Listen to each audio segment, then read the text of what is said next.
Now I should be going.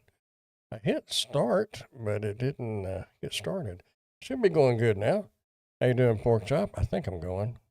I've got it opened up over here. No. Yep, there we are. There we are. Okay, good deal. Howdy, howdy. How are you? Oh, I think my camera is down a little. Might be a little better. I don't know what is in this window over here. You just close it off. Oh, okay. I don't remember what's usually over there. Anyway, how are you? Are you? How is the weather supposed to get down there? I think I don't know how far south it's supposed to get. I know it's supposed to get down in the Mississippi Valley. You're alive, no joke. Appreciate you.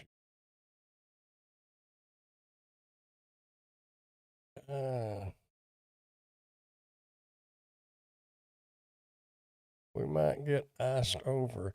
They're talking about 3 inches of ice up here. But we are right on that line whether it's going to be snow or ice. The weatherman said, 15 miles could make a huge difference. So Wichita Falls may get covered with ice and we may get covered in snow. I don't know. Need to watch the latest at 10. Yeah. Here's our forecast. That's what they're showing right here. So we will see.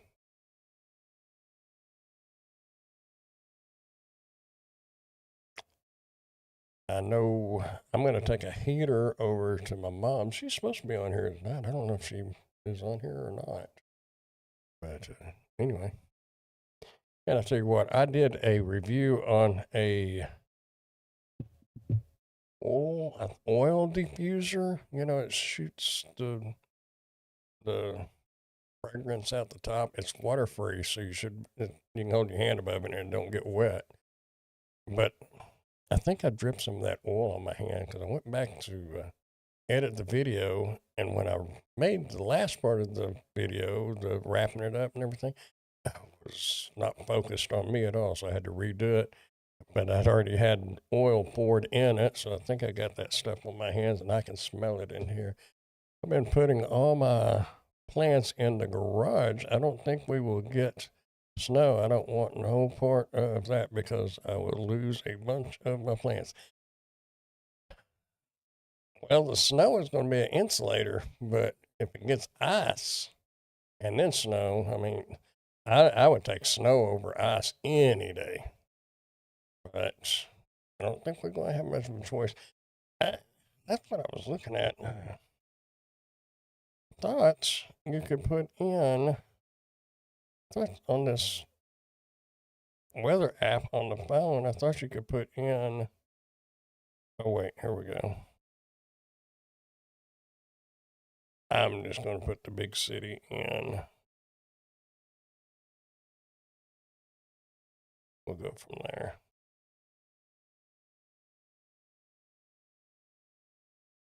Oh, it's 65 degrees. That ain't bad.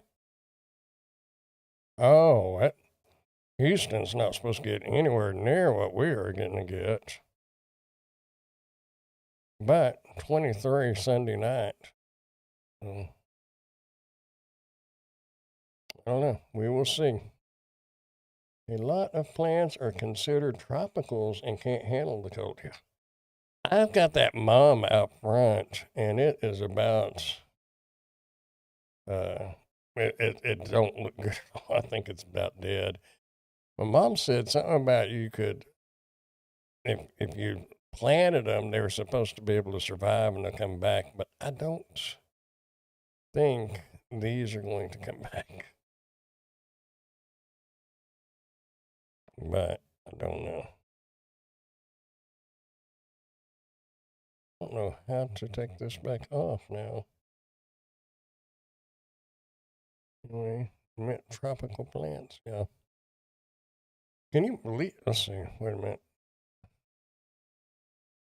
Oh, I am. Mom says, I am. So I am's here. She is there. She's here. She's there. Anyway, yeah, it's going to get cold regardless. I think it was 2 degrees. Uh, yeah, 2 degrees Sunday night. When it gets in the 20s down here, it's a big deal. I just went to the grocery store. It was just like that before the hurricane. Everybody is stocking up on food. Mom, good evening, Ray. How are you? Yeah, Emily did Spark earlier, and she said that at Walmart, no bread. There was a couple more things she said, but I remember her saying no bread. If Mom watches on her TV, she can see the chat. Yeah, yeah. No, I don't know. Usually she's on her tablet, I think, but a lot of times she's on the TV. How's you both doing tonight? I'm peachy. Uh, I smell fragrancy. What was it called? Sandal leather, or leather sandal or something. I don't know. It's an oil diffuser. Our cold is not going to hit until Saturday. Uh,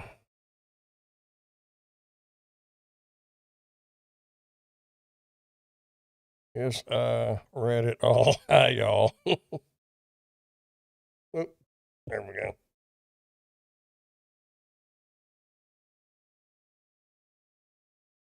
Mr. Ronald, did you see the text with the link in that shooting?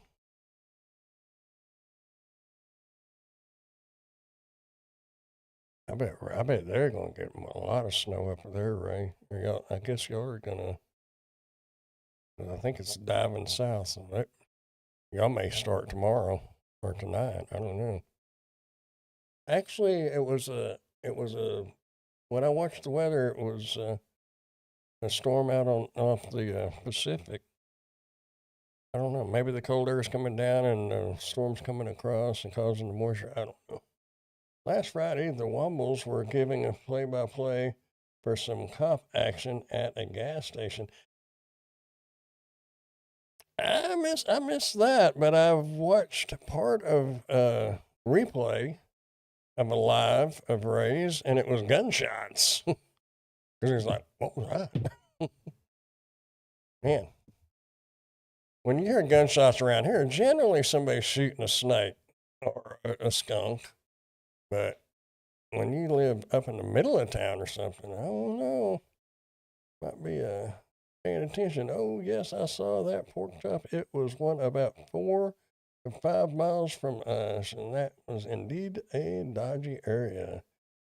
The rain is coming from the west, and moisture is going over the top of the cold Arctic air coming down. Yeah, that's what I was thinking. I watched the weather last night. I think it was last night, and it was out there spinning off the Pacific, and it looked like it was going to move across, Southern California and Arizona and New Mexico and on over to here. But I don't know. They're talking. I watched one guy earlier, and he said that this storm should surpass or could surpass the storm that we had here, and he said 2021. Um, I don't honestly remember. I don't know. I don't remember it being terrible, but he said if we get the ice that they're talking about, the possibility of it, that especially south of us, there probably not going to be any power lines still hanging up on the power poles. I don't know how that's going to work out. We'll do what we got to do. I've got 2 smart batteries and 1 battery pack, but they won't run heaters, but they will run electricity. So, I mean, you can plug lights in, keep you, well, I don't know. Cell service will probably drop. If electricity goes out, cell service will probably be out anyway. But we'll be able to light up, have some lights going. been editing a lot of videos, building up a new channel to making new logos and all the fun. Oh boy, you don't remember 2021? That is when the power grid went into crapper and the whole state was out of power and a lot of people died. You know, because and when he said 2021, I'm thinking that was just 5 years ago. Now, the only storm that I remember being bad was, what was it, Mom? Because Caleb was staying at my mom's and it was Christmas Eve. And we had like 3 or 4 foot of snow. I mean, that's the worst I've ever seen it. But I had a lot going on in 2021. So I don't know. We never lost electricity because if it would have been that bad here, I would have remembered that. But we never had an issue with losing electricity. Not here. Knock on wood, we don't have it again. That's one of the bad things about not living in that apartment I was living in. If we do lose electricity, we don't have heat because there is no fireplace. I want to say it was 19 or 2000. I don't know. Maybe Mom's got it. Good grief. Aiden was a baby. You lived at Lynn's 15, 16 years ago. Yeah, I remember staying out there because I tried to get the car out of her garage and it was piled up on the car. And Jerry, my brother-in-law, came and picked us up. Me and Amber and Aiden. I think that might have been Christmas Day or the day after Christmas. I can't remember. Yeah. But as far as 2021, I don't think we had any power outages here.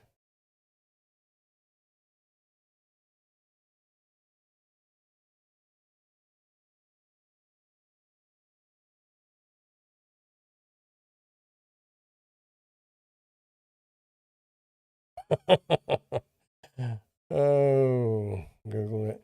This is funny. The scooter video, they want me, I know you watched the pork chop because you commented on it. Yeah, I owe her big time. But they want to reshoot the very first clip of that and have the battery out of the scooter.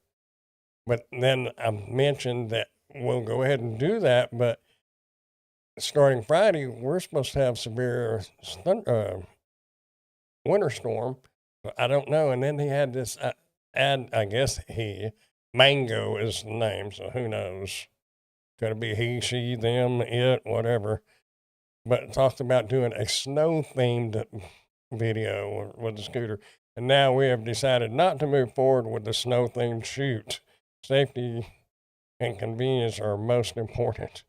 Well, that's a good thing because that wasn't going to happen. Nope.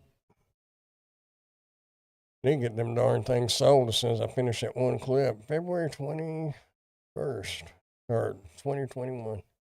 Yeah, I don't know. It's supposed to get cold here either Friday or Saturday. I don't listen to much of the news if I can't help it. It's supposed to be a high 41 here tomorrow.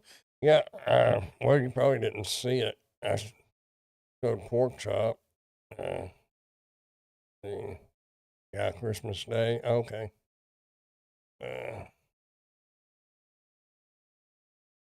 Here is our forecast, Ray. Doesn't that look like a fun delivering time? Boy, don't you? Well, Spark will be shut down. Now, now that I think about it, I do remember DoorDash and Uber and all of them shut their services off because that's when I was doing delivery, and I do remember that they shut all that down. There was one year that I worked at the state hospital, and they wouldn't let people leave. They wouldn't allow us to leave, and That was kind of bad. It was definitely Christmas Eve and day, because Caleb and I was looking at presents in Not Happy House. Yeah, I remember. Big city thinking while she has her back turned unloading the scooter, a thug comes up and puts a gun in her ribs and carjacks her and steals her purse. I'd like to get one of those Jackery type battery packs. Yeah, actually, I took a picture of the ones that they have because it's not a Jackery, but this battery, well, this battery over here is a smart one. This one down there in the floor and that one are smart batteries. This one, I let it get too low. And I wound up having to jump it from this to this to get the BMS switch to kick in. Now it's in there on that little charger sitting on top of that little battery bank.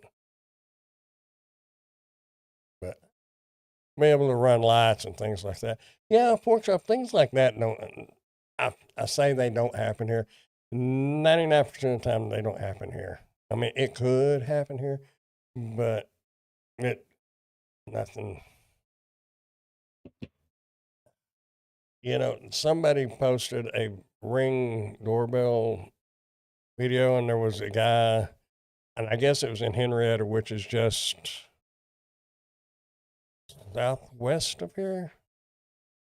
Yeah, something. Yeah. Anyway, and he was ringing the doorbell saying he was collecting donations for the Henrietta 4-H Club, and they don't do that. So apparently he was wanting something, but the video shows him taking the doormat off the front by the front door and putting it off of the porch out on the sidewalk. And some people were saying that is a sign for another crew to come through. So if the doormat is moved back up on the porch, somebody's home.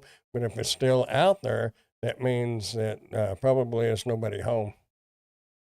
And then they can come back and rob the place. I never thought about anything like that, but I guess so. I said, the guy would have felt funny if somebody would answer the door with a shotgun in their hand and said, "Well, how do you feel about the NRA?" I'm part of the NRA. We're taking donations too.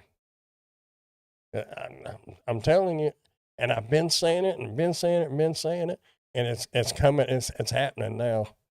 People are fed up with all the bull crap, and they're getting shot and killed and beat and sprayed with mace and everything else. Everybody's tired of it. And unfortunately, and I've said it for years, unfortunately, people are going to lose their lives. But it's coming. It's coming. Anyway, I don't want to get fired up about that. I got one, Mr. Wubble. It is the EcoFlow.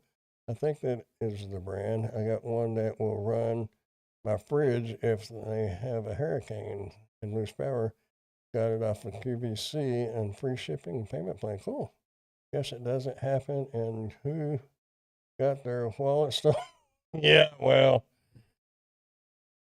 yeah. I'm surprised you remember that. Yeah, Mango. Mango is his name. Oh, Mingo. Yeah, or her name. I really don't know. Kind of like another person that is a contact, and it's Lynn, but it's Lin. So I really don't know if that's a male or a female. I guess it could be either one, but I think Lin would probably be a male. But I honestly don't know. I've pretty much cutting off the China dolls, and I've cut off Catherine, and I cut off one just a little bit ago that I really didn't want to because they were a seller. They were and a big seller. Garvey Homes, everyone's. I don't know if y'all watched those videos of the the dog crates that we did, the shoe cabinet thing, my little island thing in the kitchen. They have a lot of furniture and stuff, and I didn't want to lose them, but they kept going back and forth and saying, well, we need you to update the video thumbnail and we need you to update the title. And I did it twice to show them what I could do going forward. And they kept wanting me to go back and correct all these other ones. And I kept telling them I'm not going to do that.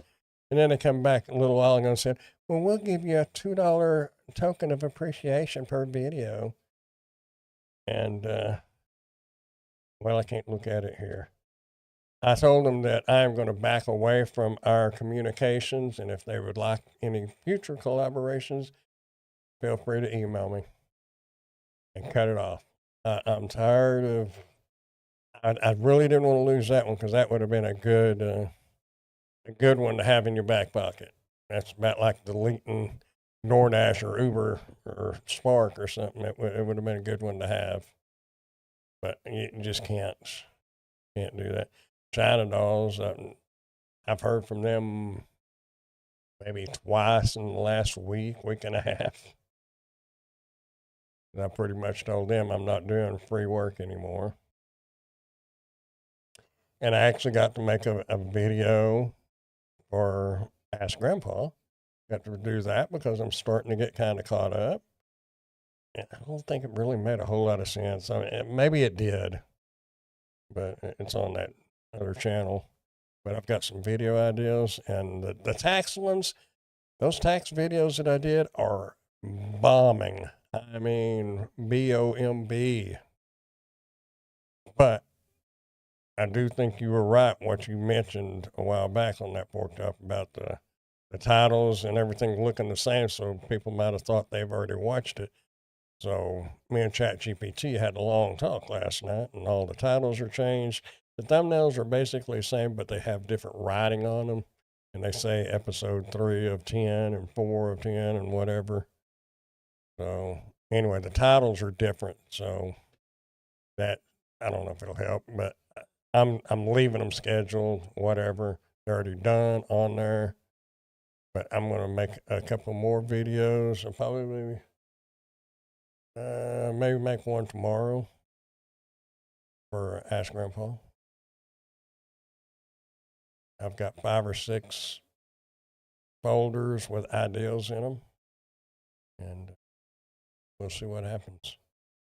So that's what I'm trying to hope for, is bump YouTube, that channel, back up to where it's making $300 or $400 a month. And as long as I can make $300 or $400 a month on this channel, make some off of Amazon, because Amazon, that's going to continue to come in. As long as I put something new out every once in a while. That's recurring, sort of recurring. I don't know. I think they, where do we go? You have a kit. I'll look at the eco unit. You have to catch a cell. They are pretty, oh, really? For the batteries, I think it will help changing the title, putting the subject at the beginning. Yeah, I did. Yeah. Actually, I don't even have anything about federal taxes, whatever, at the beginning. Because when you looked at it, it's all the same. So, and you mentioned that, but ChatGPT was saying blah, blah, blah. And I thought, well, I don't know. But looking at the analytics on because Friday was video 3, and I think it had 1 view on it, and that's tanked. Yeah. But I mean, it's some good information for somebody that wants to look it up. I don't know. Anyway, nevertheless, good weekend to upload videos. Everybody is stuck inside and more likely to watch. I have a bunch. I think I will put. I'm holding the Whipple Ball one. Who wants to play Whipple Ball outside in the snow? Oh, well, until spring out. Well, I wonder if you could put a snowball in the thing, like the caster or whatever you call it. I don't know. Isn't that wiffle ball the thing that's kind of shaped like that, and the ball goes down in there, and you throw it, and it goes. I think that's wiffle ball.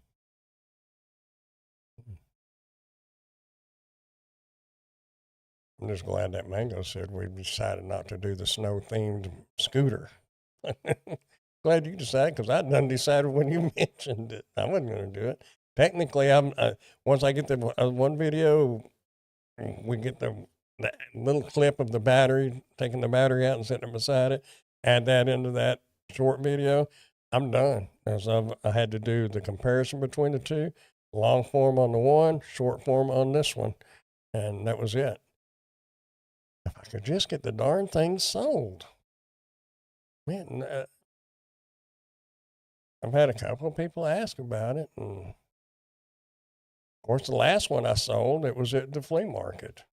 I figured you could have sold them on Facebook quicker than the flea market, but there was a lady at the flea market that had rented one. She had her daughter ride it back across the road to go turn it in, and she bought the one that I had. Oh, I think when everybody starts messing with their taxes, you'll get more views. Yeah. Yeah, people, I guess, and people are not really thinking about taxes right now, but I have been. I haven't done anything. I know Google sent out their tax for your 1099 or whatever. You can download it. When I say Google, I'm talking about YouTube. So theirs are out. So now Spark, I don't know. I sparked up until like March, so I bet I get a 1099 from them because I'm sure I made over 600. But that should be it. It's Spark, and then YouTube and Amazon. And then next year, it will just be YouTube and Amazon. No wiffle ball is a plastic baseball with holes in it, lightweight, that probably wouldn't bust out. Oh, yeah. Okay. Yeah. Wiffle ball video is me in the short sleeves and green grass. So I think a spring release will be better. Yeah, probably. Kind of like them sending a grill right now. You know, that last grill, luckily we got it sold, but it was kind of late in the year to be doing a outdoor grill. I didn't make enough on YouTube last year to get a 1099 as I didn't get monetized until later in the year. Yeah, I remember what the wiffle ball is now that you said that. Yeah. Well, Ray, you'll be getting one this next year because you got your subscriber counts getting on up there, and I know your watch time hours are up there because you do live streams a lot. So I don't know, you know, and I'm wanting to get back out on Dirty Shoes Adventures. I'm fairly close on getting monetized. I think if I dedicated this spring to fishing and stuff, I think Dirty Shoes Adventures would be monetized by or March, April, somewhere in there.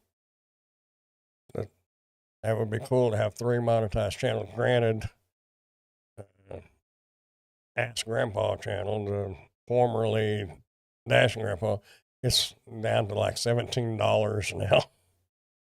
It's just lost 3 subscribers. You know, if I start pumping out some videos, it's going to be a different type of videos, but I think it'll attract a different types of viewers.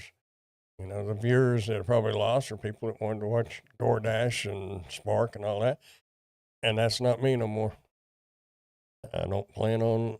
I'm not saying I'll never go back because my dad told me one time, never say never.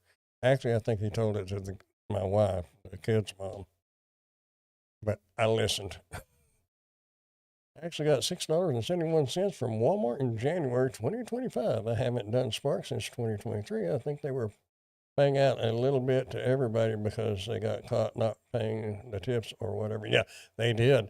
Actually, that check, I got mine about 4, 5, 6 months ago. and it was like $580, something like that. So it was a pretty good chunk. It was nice to get it. It just showed up. I didn't know anything about it. And Emily asked me about it, and I went and checked my account. And whoa, I had no idea. That's cool. Subscribers come and go a lot. All happens. I think the Dashing Womble has 1538 subs at present. Yeah, I know you're coming on up.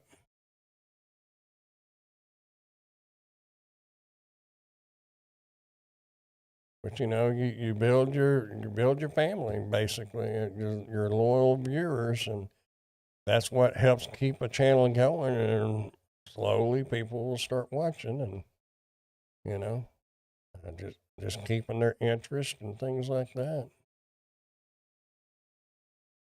Find out what they like, and you know,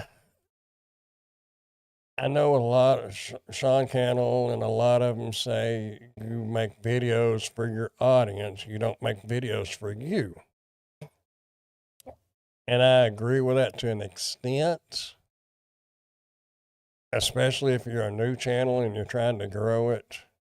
But if you're not in a hurry to grow it and you don't really care, I mean, you want to make some money, great, but it's not like that's what you set out to do. You just do it because you enjoy doing it. I think you ought to make the videos that you want to make. You know, your audience will be here and there, but over time it'll grow. But I think if you do want to grow and grow fast, which is what they push, you do have to cater to what the viewers want. But it's a twofold deal. I mean, I don't know. Depends on what you're wanting. Kind of like when you go to look at a computer, it depends on what you're going to do with it. You going to play games on it, or you going to play watch movies on it?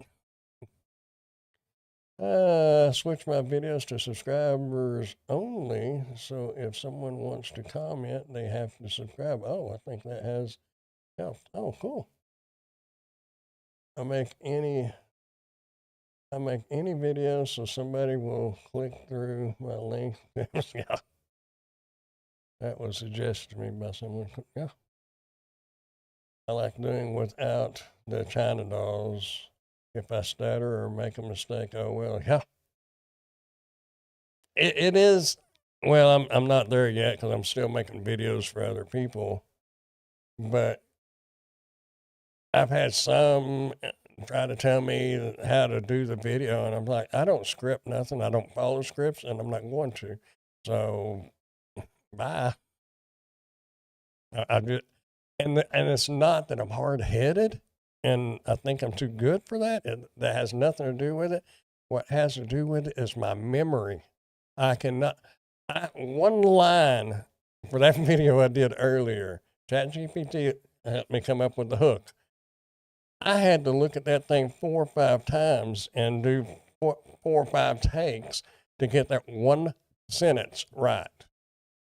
I get like, what did I say? What am I supposed? What?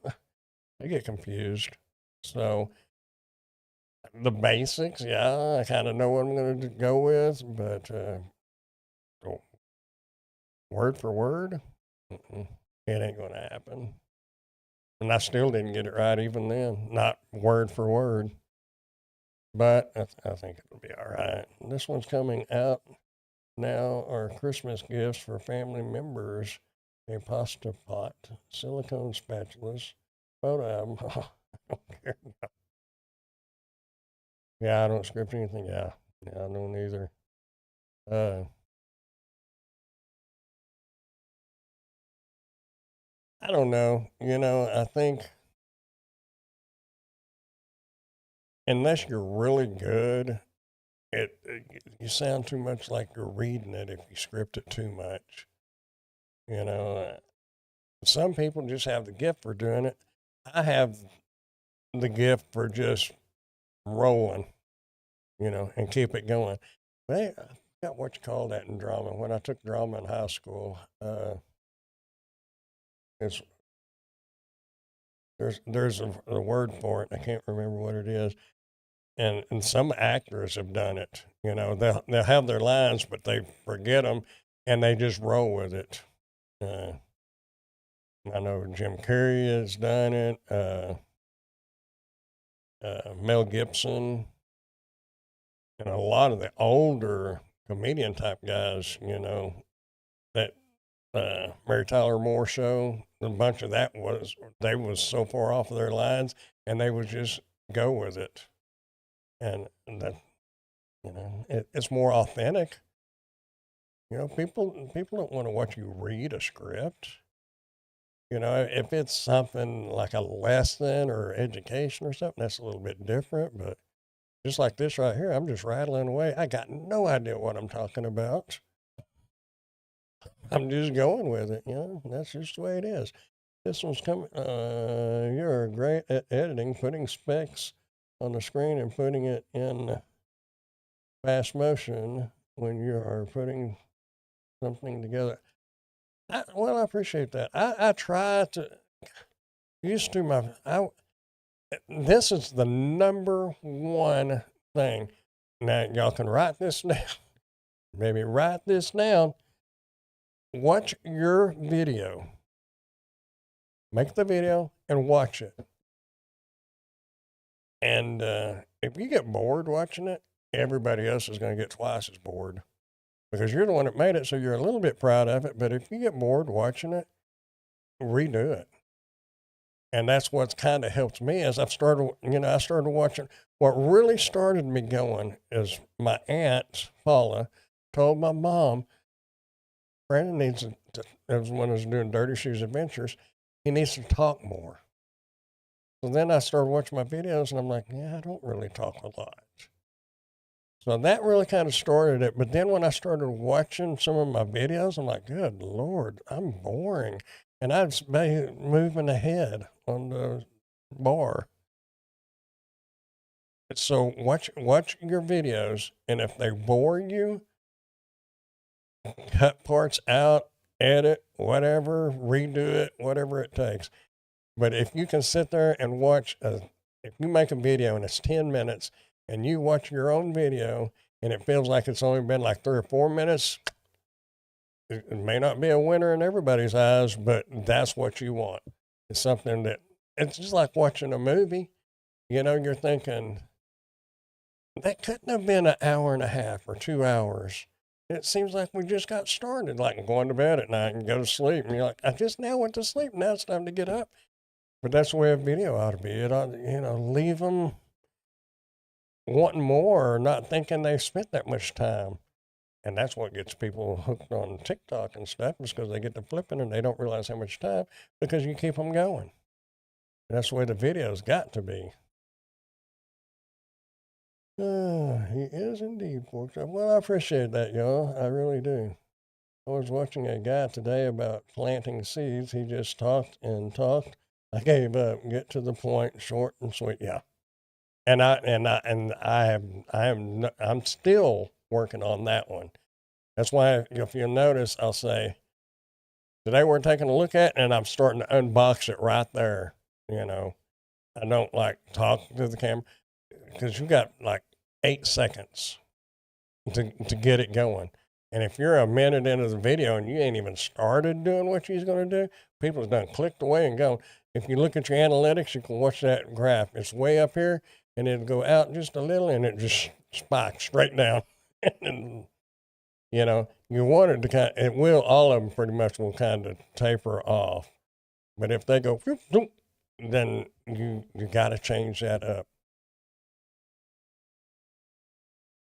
I think a lot listen to that. Yeah, you're probably right on that, Ray. When I search for a video with a bunch come up, I always pick the one with the shortest time.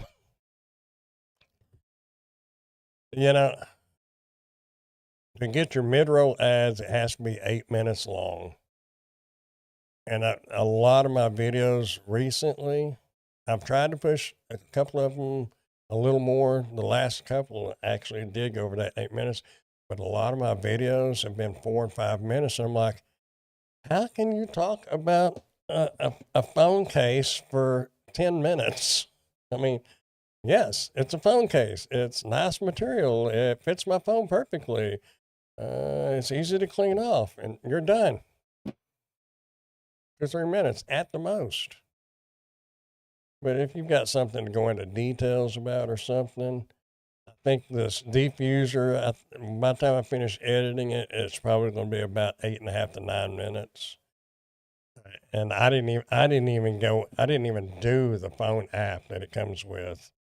I just mentioned that on the product page, they have some good videos on how to set it up. And they may come back and say, well, I need that added in.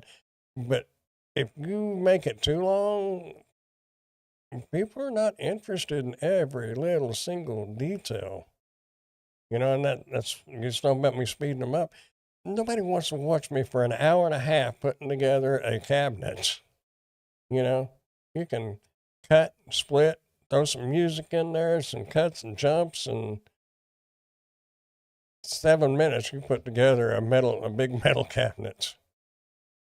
You did your hook, your opening, you've assembled it, and you're doing your final thoughts on it all within 7 or 8 minutes, maybe 6.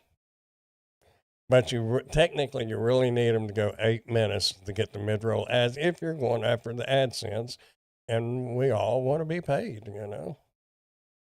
So yeah, but it's like what they used to say. Sean Cannell actually said they were talking about how long a video should be, and they say a video should be just long enough to tell the story. It don't need to be longer. It don't need to be shorter. So there you go. Just if more people will click on the shorter video and click over to Amazon, he may be more profitable. Yes, time is valuable. Yep.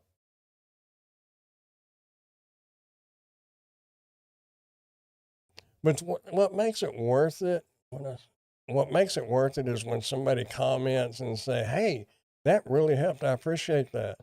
And you're like, "Well, I'm glad it helped." You know, it makes you feel good. There was somebody. I'm still not real sure if they're like, what do you call it? Not spamming, but when they just make comments just to kind of be a jerk. But they're not really being a jerk. But on 2 different videos, they made a comment. You want to arm wrestle? I'm like, yeah, okay. Thanks for watching. They ain't said nothing bad, but it's like, I don't know. It's kind of weird. Definitely need to be paid with spondoolies.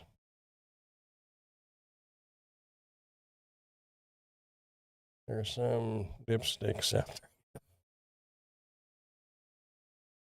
Yeah, there is. That one, I know that I recognize. I mean, I don't know the name, but I can remember the name when I hear it because it's Emily's maiden name, but it has no relation at all. But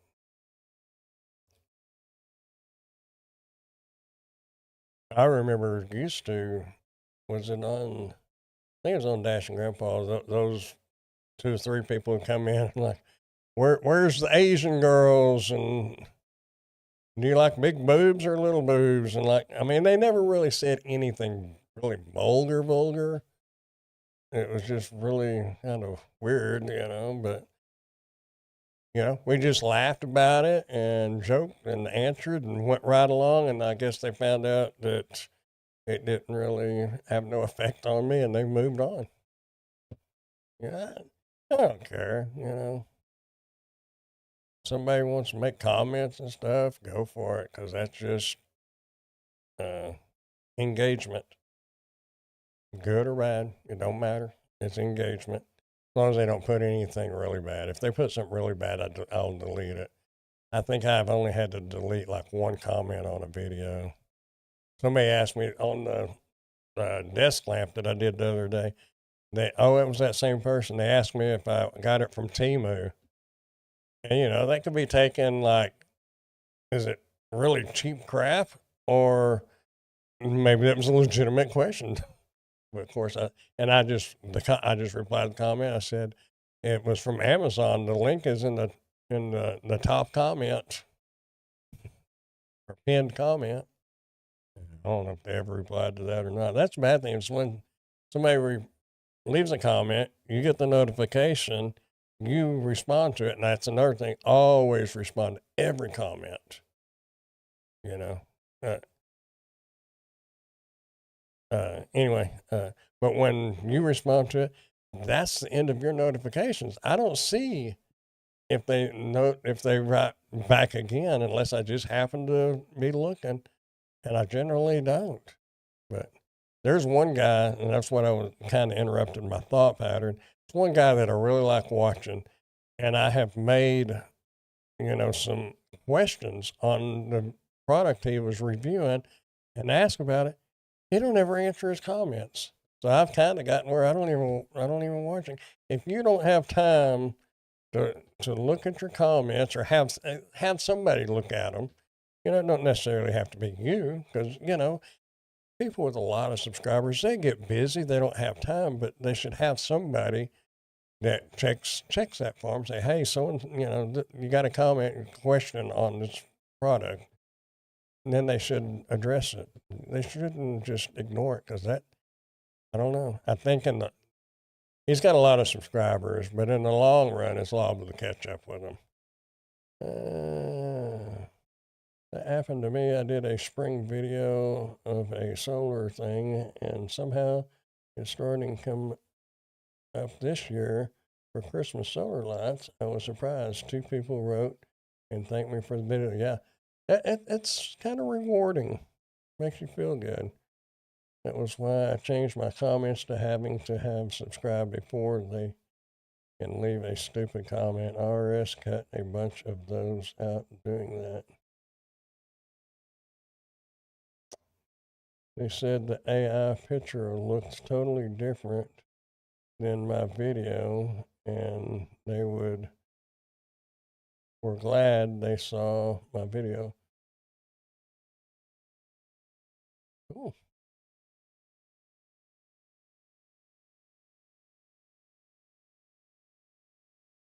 I don't know about all this AI stuff. I know it's coming. It's already here, and I know it's just growing.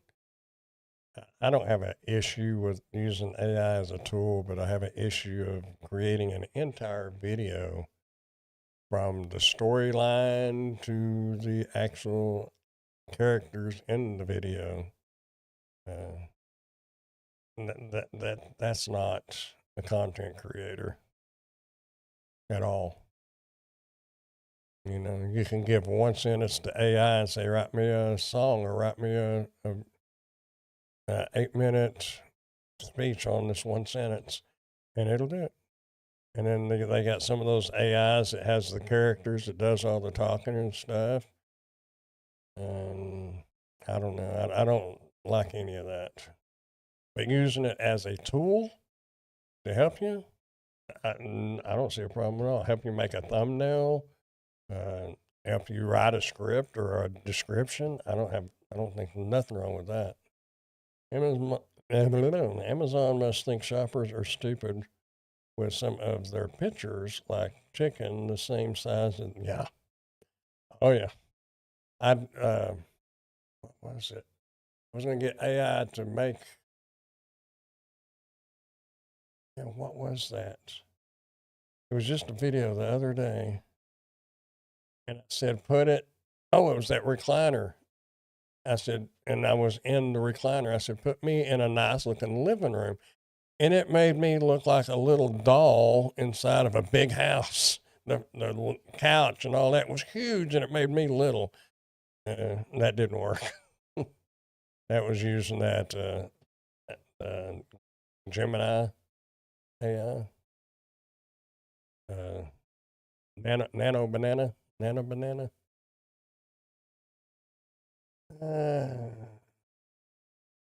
Did a review on a battery jump starter. I had a viewer write to me saying how it was good to get a real world take on how I conveyed the operation of it. He bought 6 of them on Amazon. Cool. Very cool. Yeah. I have seen some reviewers, and one of them I like, but he kind of got into. He disappeared for a while. He's making videos again now, but he was making like uh, portrait mode, vertical, and he was going into like Home Depot, Lowe's, and whatnot with the power tools, and just hold them, and you could see him holding them in his hand. Wouldn't show his face or something, and he was talking about them, basically reading the description, and boom, bang. I mean, he was popping videos out left and right, and he was getting views, but there was no real world using it. You know, I don't think that was good at all. I mean, I know people make their money doing it, but I don't know. I think you ought to be able to use it, and I'm kind of halfway on whether I'm good enough to move up. That's not coming out right.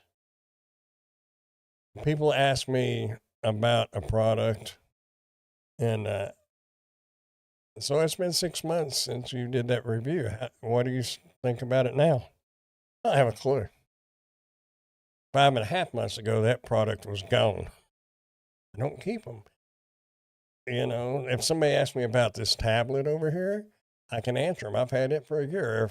I still need to do the follow-up video on my scooter. If they ask me about the scooter, I can tell them. But 95% of the stuff that I review, I don't have a clue. But, you know, it's not, I'm not in business to keep a house full of products to test them out later because I don't, I do too many. If you were doing them, like 1 or 2 a month or something like that, you might could get away with that, but you'd be doing stuff that you probably wanted. And that's kind of like the video I did on Ask Grandpa is when you're getting started, you're going to take all that free stuff, whether it's a phone case or a mouse or whatever, and you're not really going to make no money off of that, even on sales commissions, because you might get 3 or 4 commissions off of a computer mouse, and that might equal up to $2 or $3. But you're building up your videos and you're building up your channel, and then you'll come to the point where you can start turning things down, and that's where I'm at now. But I don't knock anybody for taking all that cheap China doll stuff, because it's what it takes to get your channel going and get you more versed on what to say and what to do and how to do it. And Emily did the cat litter box. We got a cat litter box. That video should be coming out tomorrow. The 23rd or the 25th. But anyway, and she is very nervous on the camera. She don't like being on the camera. She talks like she's reading, but she did that one. That's the 3rd one that we've done, and she actually did really good. And that's the whole thing. It's the more you do something, the more relaxed you are of doing it, because you have, like me putting those filing cabinets together, those 2-drawer filing cabinets. I don't know if my sister, anyway, my mind went, phew. I took it over my mom's for my sister to pick up, but I don't even have to look at the instructions to put those together anymore. But you can just whip them out. But you got to keep doing stuff to get used to it, and that's the more videos you do, the better you'll get. But it is kind of fun to get something new in that you don't really know much about. One guy told me, and I'm going to make a video on it because that's one of my video ideas. He told me, you might ought to take it out of the package and use it a little bit so you know what you're talking about. And that's not the way I do the videos. And that's the video I'm going to make. It's how I do my reviews. I don't care how anybody else does theirs. You know, they can do them any way they want. And I'm not saying it's good or bad, but my videos are original. They're like, I don't know what's in that box either. So let's find out together. If we don't know how to put something together, we're going to learn together. And if I can do it, I can about bet pretty much anybody else can do it. I ain't that smart.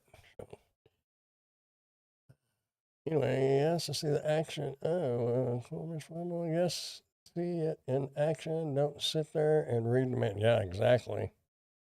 I've been using AI more than making thumbnails, etc. I've also made a few short videos for a Happy New Year celebrations, etc. It's fun too, but it can take a while using AI. Yeah. Well, if you're just making fun little videos or something, you know, that's not so bad. There was one that I watched, it was two Komodo dragons, and there was in like the safari Jeep thing, and they grabbed this lady and dragged her out of it and all this. You know, people believe that. I don't know. I got mixed feelings on it. Because sometimes, even if you're doing it for fun, like on that deal, what's fun, I'm sure y'all seen him, is the great big gorilla and this lady, he says, "Thank you, ma'am, and Merry Christmas," or something. And first of all, why do you address me as ma'am? I refer to blah, blah, blah. And it's not Merry Christmas, it's Happy Holidays. And as all of a sudden he's throwing her out a plate glass window. That AI video, that's funny. That's funny. Because I agree with it 100%. People's making the Amazon videos, product review videos with AI completely. And I don't agree with that one. AI is far from ready to take over. Yeah, it's kind of like Waymo, those cars. It's getting there, but it ain't there. It's supposed to be a movie. I just watched or heard the previews. I had the TV on, but my eyes were closed. There's supposed to be a movie coming out, I think Friday or something, at the theaters, and it's about a guy that's being judged by AI judge. So he's having to battle with the AI generated judge. I don't remember what the name of the movie was, but it's supposed to come out, I think Friday. If I heard it right. If you get caught up, you could do follow-up videos on products you still have to snag some new customers. Yeah. That's kind of where I'm thinking. That's why I haven't been accepting a lot. Well, I can't see it on this computer. 1, 2, 3, 4. I think I've got 4 items, maybe 5, and I've already done 2 that was from January 1st to now. I don't have anything. I've got a couple of things coming in, but I'm not going to push it anymore. I've got enough videos on Amazon where my commissions are going to keep coming in, you know, and I can just do the follow-up videos. I can do the Ask Grandpa videos. I can do Dirty Shoes Adventures, and just keep it rolling. Keep it rolling. Rolling. I get caught up. I would have to tell them how much went through the garbage can. I honestly think I've had like 2 products that didn't go to the trash, and I didn't even do the videos. But the rest, everything, I think, you know, like these label printers and stuff, they all still work great. Guess my sister noticed I got better, but I might start getting rusty for doing as many now.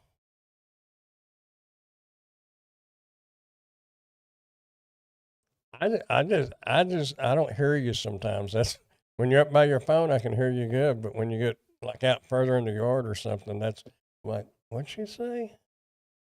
And I have to really listen. But you are so much better. Honestly, you are so much better at doing them videos than I am, because you can hit record and make the video. I have to stop. I have to go back. I have to correct myself. I have to fuss at myself, and I have to call myself names before I ever get the video done. And you're just like hit record and roll.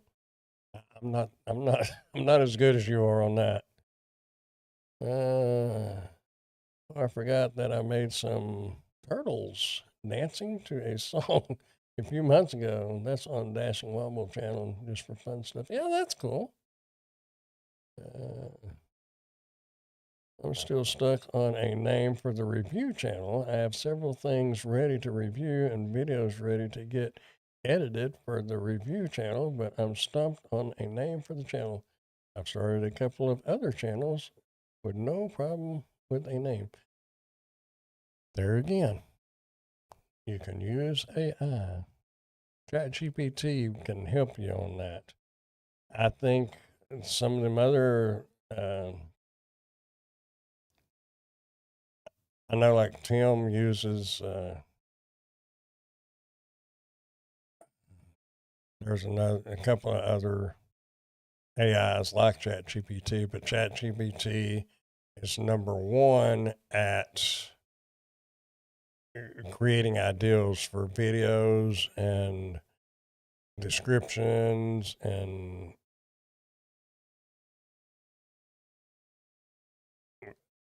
channel names. Basically, if you know, if you're going to concentrate on particular reviews like automotive or whatever, your channel, it'll fly past mine. I can almost guarantee it, because I'm too random. But if you had an automotive, you could put in a few of those videos that you did and gonna do and everything, and it could probably come up. Give it an idea where you're going, and it can probably come up with some pretty good ones. Or at least some that you might say, that sounds good. And if I combine that one with that one, and then you can just have a conversation with ChatGPT, and bing, bang, bam, you're making the money. Oh. In 07.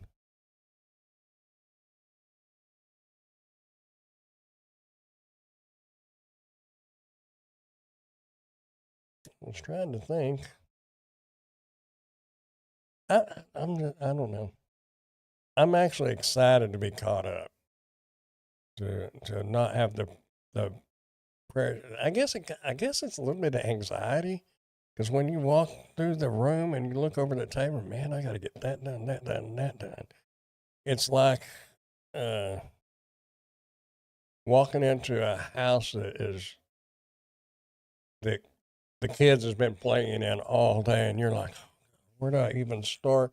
And you wind up sitting down on the couch and, or recliner or whatever, and just not getting it done. I mean, you'll get it done eventually, but it's overwhelming. And it's nice now to walk by that table and there's nothing on it. I had that old diffuser thing came in yesterday, and I could have done it yesterday, but I just kind of blew it off, and I made that Ask Grandpa video. But I've got it done now. Nothing came in today. I don't know. Something may come in tomorrow. We'll see. I've got a big metal cabinet coming in, and it's got doors on it, but I'm debating if it's pretty sturdy without the doors on it. I may keep it. I don't know. But I definitely got to sell the recliner and these two scooters.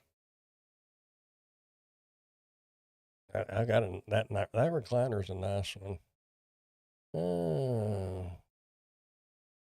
I have reviews on the automotive channel already. The new standalone review channel will be more random. Oh, okay, cool. You can do the random. Look at this channel, but it takes a lot longer. If you had a like kitchen products or whatever, and you stuck with kitchen products for 1 year, you'd be monetized and blown past this channel. Maybe less than a year, 6 months to a year. But that's what I was saying earlier. You're doing it. I am kind of doing it for the money, but I'm also doing it because I enjoy doing it, and that's why it's random. I got an electric scooter. I got a little switch down here. I can switch the monitors. I've got lights and the socks on the socks that I have on is a review item. you know, these were a review item. Would I buy them? Absolutely not, because they're ridiculously expensive. But they're not just headphones. They're got a recorder. You can record and all that. And I don't know. But I honestly would rather do random stuff. But if you're in it to make the money or make it quick, you're a lot better off just going with kitchen stuff or home decor. Uh, and I'm kind of leaning into starting to tell some of them. I still do the random stuff, but more into like the and tools and furniture because them tools they sell like hotcakes at the flea market. Like those little welding machines and uh, impact wrenches, that stuff, man. I can sell them all day long. I don't know. There's no telling what I'll be doing. I'm going to just keep doing me and enjoying it. And as long as the Lord blesses me with the breath I breathe, I'm going to keep it on, keep it on. Have new stuff to review and stuff I've used for a while too. Yeah. Yeah. Steve asked me, might have been last year, he asked me what was my favorite thing that I've reviewed. And,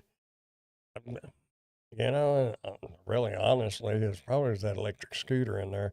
But it's things like that you got to think about and do like Pork Chop mentioned, and we mentioned before, is do follow up reviews on that stuff. But if you could, I wanted to do more electric scooters, but I don't know. I don't do enough of them to catch the attention of GoTrax and some of the big names of them. Uh, and I'm not computer literate enough nowadays. 20 years ago, yes, I could have done reviews on computers all day long, different hard drives, motherboards, power supplies. Now I'm clueless. I really don't know.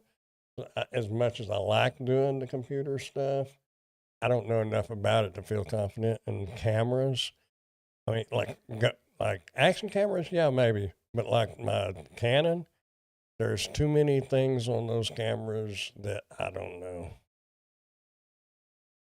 I don't think I'd be good at reviewing those, although that would be good money. But I like the simple things. It's kind of like Pork Chop said a while back. Do the simple things you can just whip out. And I've tended to do some heavier duty stuff that takes a while, and I'm backing off of that now. But furniture, I enjoy doing the furniture because that will sell. You may have to sit on it for a bit, but it will sell. I'll more likely keep the automotive stuff and tools for the most part. I'd like to do the electric scooters or mobility scooters too. Yeah.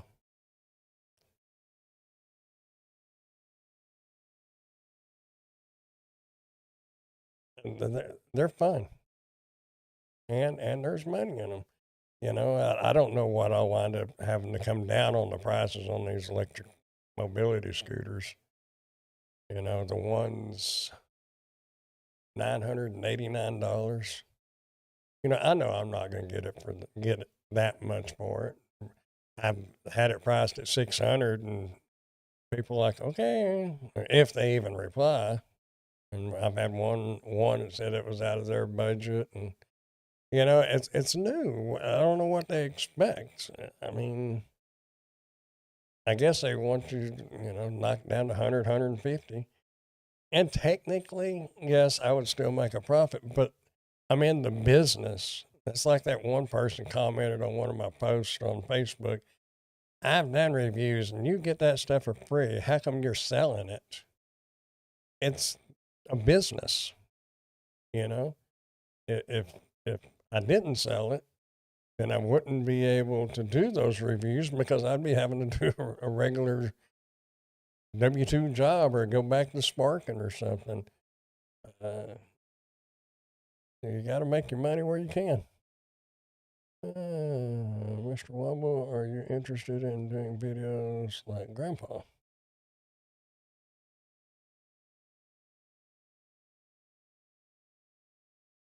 Tell you what, if I was a little more needy of that recliner that I just did, I'd keep it. It's not that it's got the heat in the back. Oh man, that feels good on your back. And it's a fairly comfortable chair, and it almost lays completely down flat, and the pillow up here rolls forward.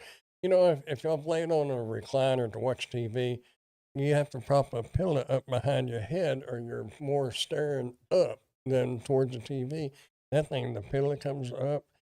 When I posted it on Facebook, I said, "This is a nice one, guys." I mean, because with Kurt, they don't sell them on Amazon, so you don't really get a full description and stuff like that. So you just kind of read the pictures and what's written on the pictures and come up with something. And that posting I'm put on Facebook, I just worded it. I usually copy like the top part of the Amazon product description. This one I just wrote on there. But it really is a pretty nice one. I legitimately recommend it. You have something you have something they want, and they can take it or leave. Yeah, exactly. And, I started to delete her post on that, and I said, no, you know, I'll man up. I'll answer that. I'm not gonna say I want to hide that. I don't want nobody to know. And I put, some reviewers buy some things, and some things they get for free, which is 100% the truth. The camera I'm using right now, I bought it. I haven't finished the video review on it, but there again, if I run out of stuff that's getting sent to me, I've got this to do, and I've got the lens of the Canon camera that I bought to do.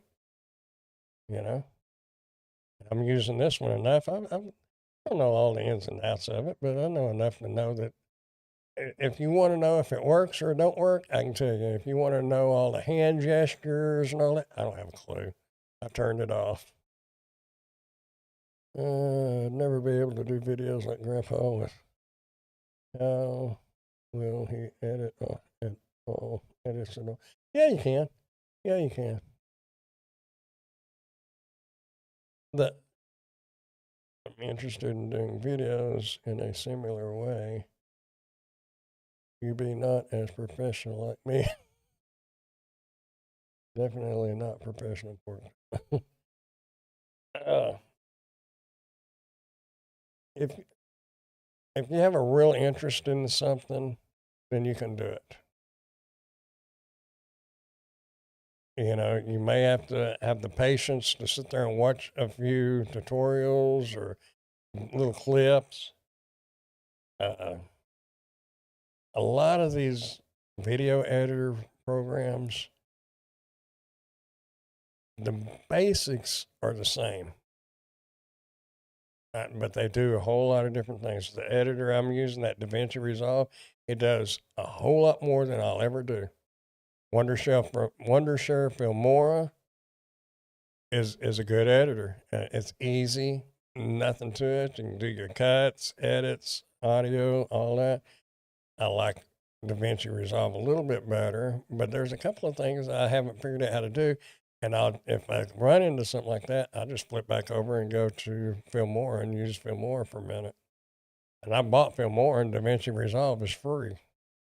I mean, they have a paid version, but the free version has more than Filmora's got.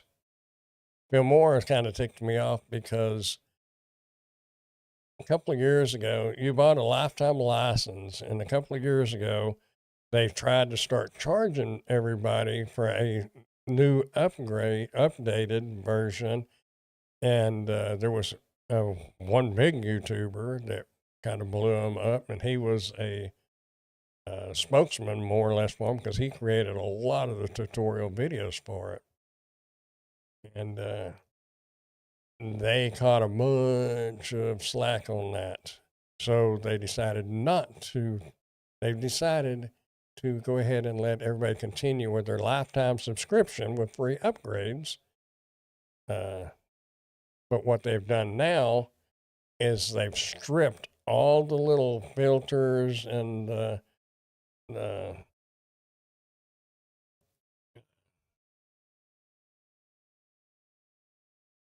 my mind went blank. Between the cuts, how it blurs and transitions, all that stuff, a bunch of it. They've left some basics, but a bunch of it, they've started making a little packet where you can buy extra. So that was their workaround. Now they're just charging extra for all those little things. And that's kind of jacked up. That's one of the reasons why I started using DaVinci Resolve. But I kind of like DaVinci Resolve. I don't know. It's kind of like OBS. I'm using OBS, but in all honesty, I've been more or less just trying it out. And I do like some of the features, like being the window and things like that. I like that better than StreamYard. But StreamYard is so much easier. You just turn it on and go. You don't have to do no settings. You don't have to add the camera and add the microphone and do all this. And you just turn it on and it's connected and it goes.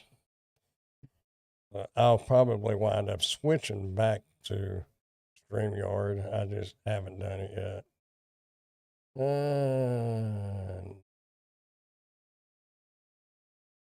And they can either watch me or scroll by. Exactly. I'll definitely try it, and we'll figure out a better way for how I'll be comfortable as I go along, I suppose. Yeah. Go Pork Chop, you have 3 wee actresses on your video. They must have. They are my props. I figure people will look more at them than me.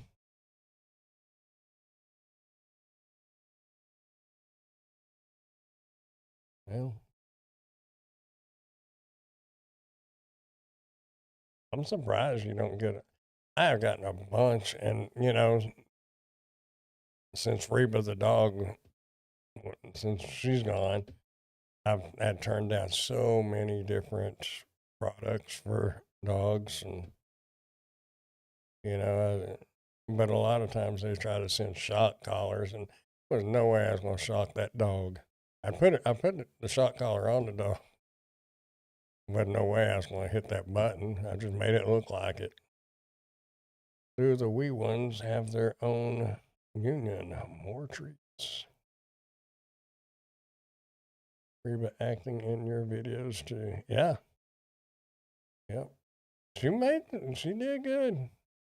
She was a good dog.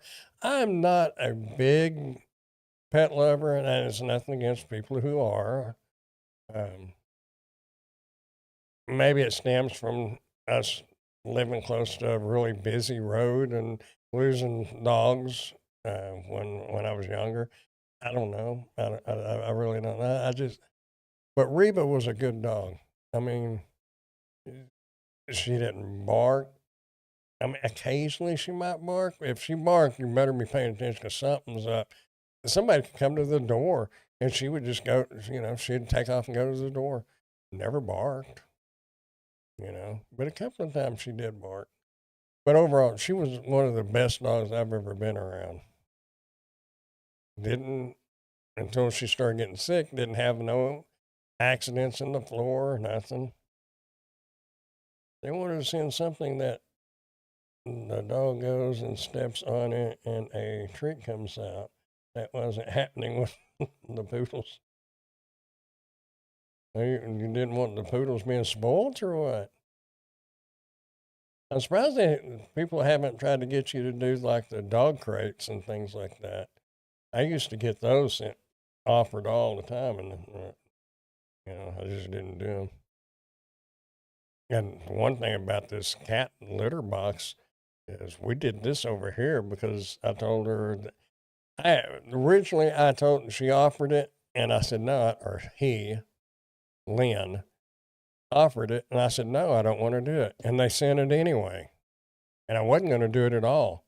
And then they said, well, could you just do a box opening and a demonstration? I said, there's not going to be no cats in it. I'm not putting cat litter in it, nothing. And that's fine. That's fine. Okay. So, but I just don't want anybody to get in the habit of saying, or not saying, but just sending me something. Ask me if I want to do it, and then I tell them no, and then they send it to me anyway. Well, you got it. Would you mind going ahead and do it? I ain't playing into that. I'm too smart for that one. Although I did do the cat litter box, but make a couple of $100 on it, Of course, I'll split it with Emily because she's the one that did the video. I just recorded it and edited it. She did pretty much everything. That's only fair. Do half the work, you get half the money.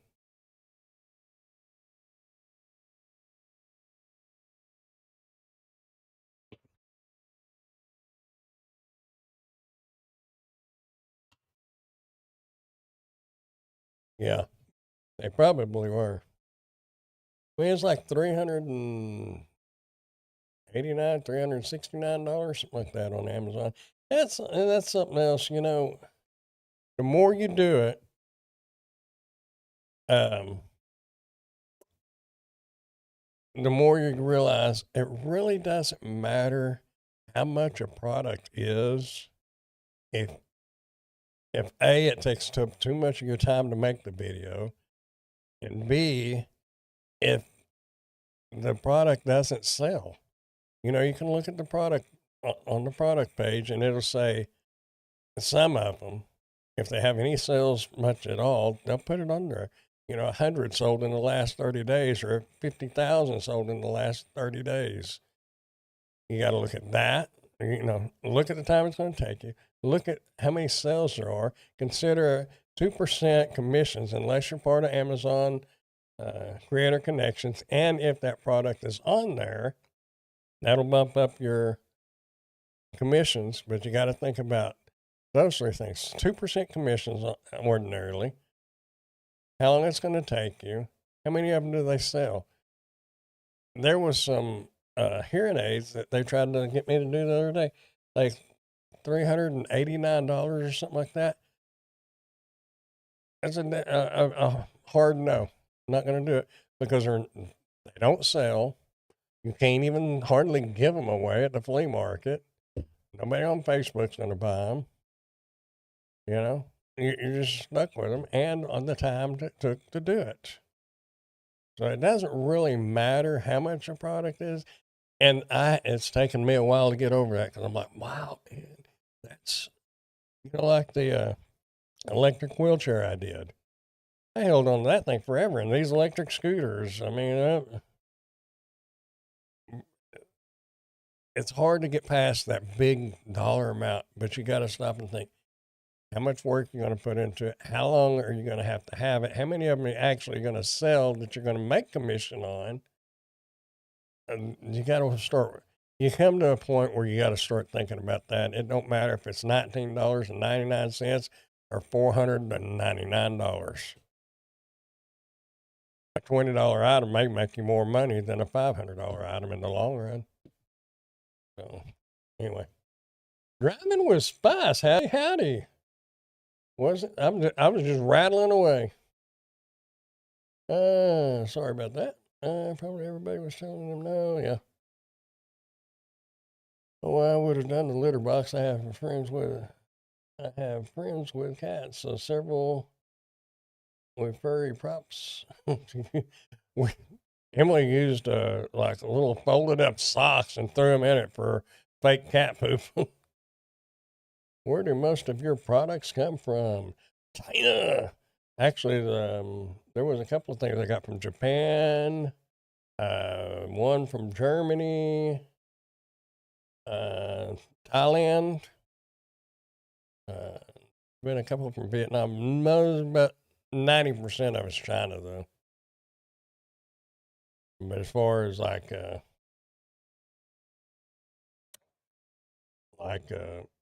people or agencies, I mean, if that's what you're talking about, it's different agencies. I've got probably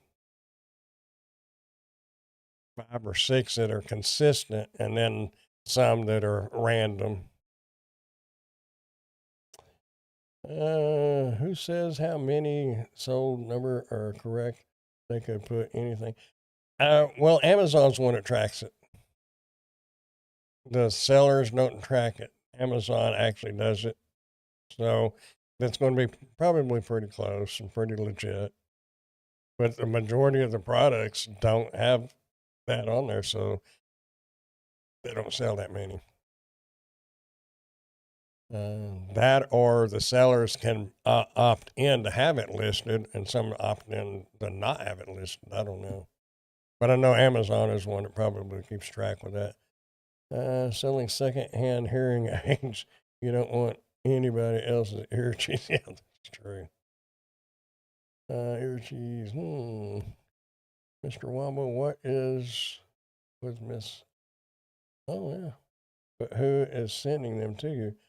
Some of the sellers on Amazon. And when I say agencies, they're like a go-between. You've got the sellers, and then you have the sellers will contract the agencies to find people to make the videos, and that's agencies. I've referred to one as China Dolls, and I just named them that because that's RX Unboxing, I think is right. They're just a small company that these sellers contact, and then they find people like me.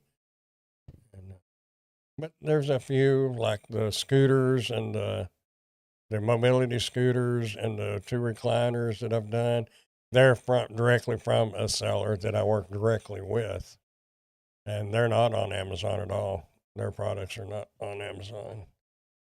Is it TikTok? No, I don't mess with TikTok at all. These are all from Amazon sellers and a couple like the Kurdom that I work with.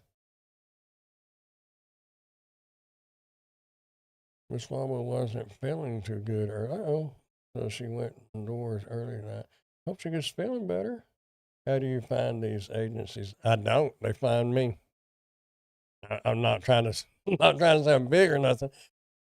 And and I'm going to make a video on this because I've been asked, even people that buy stuff from me off Facebook Marketplace ask me how I got into it.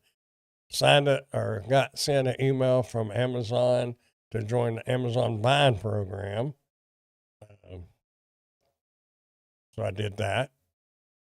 And then when I realized that you get $10.99 for all those free products that aren't really free, but I've got enough videos out there, and my name kind of put in probably a mailing list for some of these agencies, and they started emailing me, and then I just did away with Amazon buying, got away from that. So now they contact me, and every once in a while I'll get new ones, but a lot of times it's on. There was one the other day, and it's part of the video I made on Ask Grandpa. I think that video came out today. It was about boat products, and there was a legitimate seller. There wasn't an agency, but I don't have a boat. It was like waxes for the boats, winches, and different things like that. But once you start getting a bunch of videos out there, these agencies will start sending you emails, and then they'll be kissing up, telling you how much they enjoyed your channel, and they think that their box of Tampax would be a perfect fit for my channel. And I'm just using that to show you how far out there they are, because that's all malarkey. And sometimes it'll say hi, and then in brackets it'll say insert name. I've gotten 2 or 3 emails like that. They didn't even take the time out to put Brandon or Grandpa's Random Reviews. Just left insert name. And it'll be from Starbuzz and just different domains. You got to look at all that. But once you get enough videos out there, that they'll start contacting you. Even if you're not, the bigger your channel gets, you will probably start getting, even if you don't do reviews, you're liable to start getting some of these people emailing you. They may want you to do a video on a cooler that you do delivery. Grandpa has several videos on how to get into this work, Sandra. Okay, well, buying program. Nice. Yeah. Luckily, I don't buy anything. There's a lot of people that do Amazon reviews, and they actually buy the products. And there is an art to doing that, and you can make money doing it. But I got lucky with Amazon buying. Honestly, I'm on the payment plan with the IRS, but I got some good stuff. I just didn't realize I was, and I had a couple of people tell me, "You're gonna have to pay taxes on that." No, it's free. And yeah, they get IRS gets $25 a month for the rest of my life. What I need to do is go over to the casino, hit a big jackpot, have them hold out the taxes, and then just apply those taxes to what I owe, and then I'll be caught up. I have a plan. I just, like winning the lottery. You got to buy a lottery ticket to win it. I don't go to the casino anymore. You have to watch some of those recruiters. I just got one blowing smoke saying you could make $500 a day and get vacation time. Right, they use to pay $20 for a video, then it dropped to 10. Yeah, that's the China dolls. That's what, and now a bunch of them are free, and that's why they haven't contacted me. I said I'm not doing nothing for $10 anymore. It's 25 or not at all, and that's half price of what I tell everybody else. There's some that I tell out it's $150 to do the video. It's because I don't want to do the video, but I'm not turning them down. And, eventually somebody will say, oh, well, okay, we'll do that. I did have a couple. I threw a $75 fee out there thinking they won't email me back, and they did. I wound up doing the videos. It was, you kind of, if you get on Reddit and stuff, on this, doing Amazon and stuff, you get some people on there and they'll say, well, I got offered $50 to do this video. And then there'll be somebody that says, I wouldn't touch that for less than 500.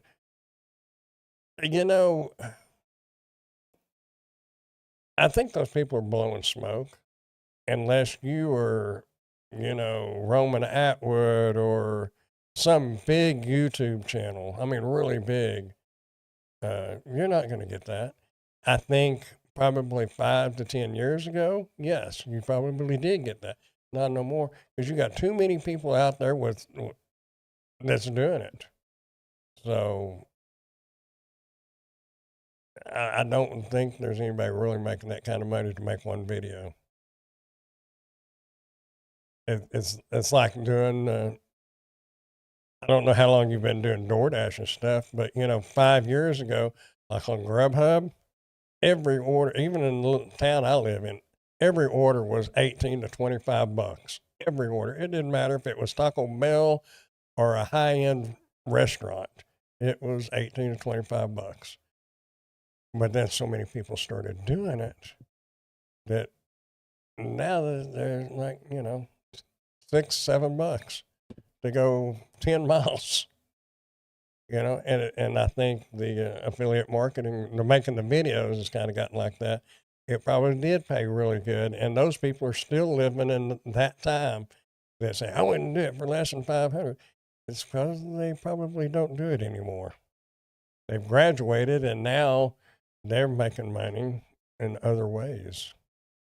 Did you ever follow up on the $75 video where you placed the video? Oh yeah, yeah. There's been a few. $50, $75, a couple of $150 ones. Uh, the cuckoo clock I did the other day, I think it was $50. Good to know. Wow. But yeah, like Porkchop was saying, you got to, when you get those emails, look at the domain name that they're coming from, and you can't. And just because it's like Starbuzz or whatever, that doesn't mean it's necessarily a scam. But make sure what you're getting is if they want, especially if, and this is one of the things that I started seeing more of, is they want you to join their affiliate program outside of Amazon. And I, like with Kurt, I'm the one that did the scooters and the recliners. I had to because they're not on Amazon. But there was one I did a gun cleaning kit, and it was going to pay me $50. Never paid me the $50. Had me join this affiliate program. Ain't sold a single one, nothing. And they just got a free video. And that's what most of them is wanting, is just, they're just wanting a free video so they can get the money from that seller. And if you're starting out, that's fine, because you need to get the experience. You need to build up your channel and your amount of videos for the reviews. So I get it, but you got to come to the point where you say, no, my time is more valuable than that. I'd rather take a nap than work for free. you know, it is. And on the Ask Grandpa channel, that's kind of what I want to get into. I'm not a guru. And all I can share is my experiences and what I've learned and what I'm still learning. And there could be somebody that's only been doing it for 6 months that can teach me stuff. And there might be a little something that I say, oh, I didn't think about that. Yeah. You know, just like when I was doing the Dashing Grandpa and doing DoorDash and doing the videos on it. It's just helping each other. It's not trying to make bank off of the video. It's about helping each other, and that's what I want to ask Grandpa about, is help wherever I can. You're going to teach people, or you might teach people uh, how to do your job, and that you know maybe that could kind of cause you to lose a bit of money. But I don't, if I lose $1 or two and somebody can make $1 or two, so what? I would have people chew at me or fuss at me because I'm making the DoorDash videos. Well, all you're doing is exploiting it, and you're getting more people to sign up for it because you talk about how easy it is and stuff like that. So what? Let them make some money too. You don't have to be greedy. If you can pay your bills and eat, the heck with it. Be happy. Share it. Share what you know. I don't know. But I'm a little different on things, I guess. I can't wait to get some. And you probably will. I did a video 2 years ago. I cringe when I watch it. I was just starting out. It was the remote car with my nephew. I don't know where they put it, but it has 38,000 views. Wow. And it is still topping my stats. That is cool. They may have did the advertising of it where they pay for the video, pay for to bump it like on Facebook and stuff like that, and YouTube and places. That is cool. I don't think I have any videos with that kind of views. I can't wait to get some. I did get glasses. I like yeah. Oh man, I could sleep good in the car waiting on orders. I used to I would watch. I'm sure most of y'all know who Sarah Elizabeth is. It was when I was doing Uber. I would be having her videos, playing on my phone, and I'd be just kind of laid back, my eyes closed, waiting on an order, and that Uber sound would go off on her video, and I would like look at my phone. And it's like you almost dream that sound. That's crazy. I don't have an Amazon store, so China Dolls didn't let me continue with them getting them off my YouTube channel. You get some. You get so many.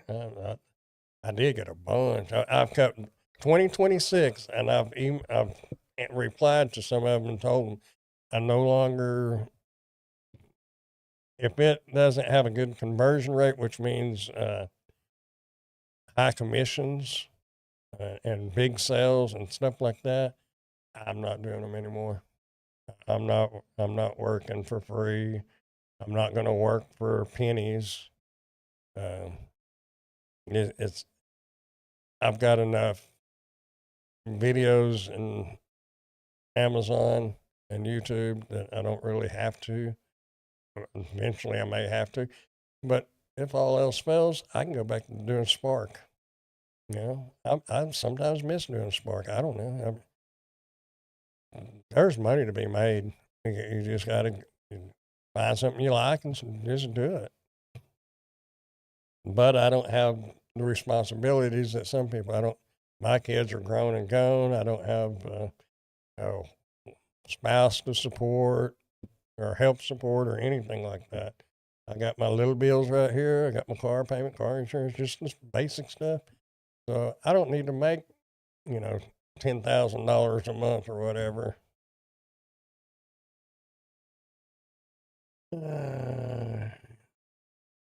The top video is the gourmet oven, 31,000 massive Android tablets. Oh wow, yeah, I guess those, I guess those was up there, wasn't they? The funny thing is on the air fryer, is it came from Walmart on Black Friday, but they sold them on Amazon. So there you go. There is still Spark. Talk to people getting deactivated for no reason and can't get back in.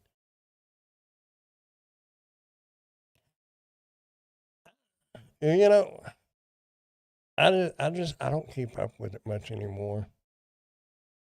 I'll drop in on Steve's live stream sometimes, and they're talking about DoorDash and different Waymo and Uber and all this different stuff. And like he showed train hitting one of those little uh, Uber delivery robot things, and yeah, some of it's kind of interesting, but you know, I just I don't care that much about it anymore. What is the most expensive item you received? Uh, Probably like these mobility scooters I've been doing. Um, I've done one or two that was like $600. I've got one in here right now that's 969 or $989. I can't remember. The recliner that I just did, it's 689, I believe. I don't know that video. I don't know if it comes out. It may have already come out. I don't know. No, I don't think so. But yeah, I mean, there's been some pretty. Did a electric wheelchair. That was 600 or 700 bucks.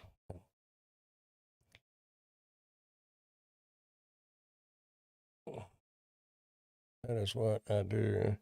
Got it from Walmart, but If Amazon sells it, then there comes a bit. Exactly. Because a lot of things that come from Walmart are on Amazon. My guess is most expensive is the scooter. Yeah. Well, my little electric scooter was only like it was $239, something like that. But well, that's what we was talking about a while ago. Like those. Yeah. Well, I sold one recliner for 350. You know, it was a $600 recliner. But a lot of times, like I don't know if you was here when I was talking about the hearing aids. Those was like 289 or 349. It was way up there. But if they don't sell on Amazon, there's no commissions. You know, and to find somebody on the street or on Facebook or whatever to buy them is hard to do. So you've got your time invested, even though it's a high-dollar product, you got all your time invested, and it's just sitting in there on the shelf. You know, so did you really make any money? But there are things, like I've done walking canes and walkers and things like that, and I've donated them where I go to the doctor because she's got some patients that are elderly and stuff like that. Some of that stuff you can donate like that. Did you keep the lawnmower? No. Everybody buys cheap hearing aids from Costco now. No, but I'm hoping to get another electric lawnmower. I did one that had a big battery on it. It did really good. Sold it. And then I got another electric lawnmower, but it had the cord on it. And because I was thinking, yeah, I would do it, but it wound up having a cord on it, and I didn't like having to drag that cord around. I kept having to swing it over and mow and go strip, and then swing it over and mow a strip. Yeah, I sold it. But I'm hoping to get another battery operated one. I did that one over at my mom's, and I think I mowed, if I remember right, I got the front yard done and half of the backyard done. And just by looking at your videos, yards are about actually, mom's yard may be bigger because she don't have a swimming pool, but as far as the lot size, they're pretty close to the same. But I'm hoping to get another lawnmower like that, and I'll probably keep it. That lawnmower I bought last year, I don't know. I'm not real pleased with it. I may do a follow up video. I did a video on it. I may do a follow up video on it. Do you usually sell your items after reviews? Yes. That sounds nice. Yes. Probably 90% of them. I either sell them or give them away. And, if it's Christmas, the grandkids may get some glasses with a spy camera in it. Which I say that because I haven't done those before. There for a while, I was doing a lot of the little hidden camera stuff. It would be like in a smoke detector, nanny cams, basically. When I look back, I really did end up using a lot of things I reviewed that were yard items, but I threw a bunch away. Broke solar lights and garden hoses. It didn't last. I was disappointed in that one water hose you did because it looked like a good. You had to run out in the driveway to get to the end of it or something like that. I remember that video. The yard lights I have out here now, man, I really like them. They did good. I've done some cheaper ones, but these do really good if they can get enough sun. The two closest to the street get a little more sun. Well, they're off now. They only last about 3 hours, only because they don't get enough sun. I still have a bunch of leftovers in a box. Can't even figure out who to give them to. Goodwill. I've sent a lot of stuff. We sell a lot of stuff at a flea market. It's 50, 60 miles from here. But if you like hearing aids, and I'm using that one because we did do that. Little things you take them to the flea market, and if people were walking by your booth and they see the same thing there, and this is my way of thinking, if they see the same thing there month after month after month, it's only once a month, but they keep seeing the same thing, they're gonna say, man, they don't ever. I mean, it's the same old, same old.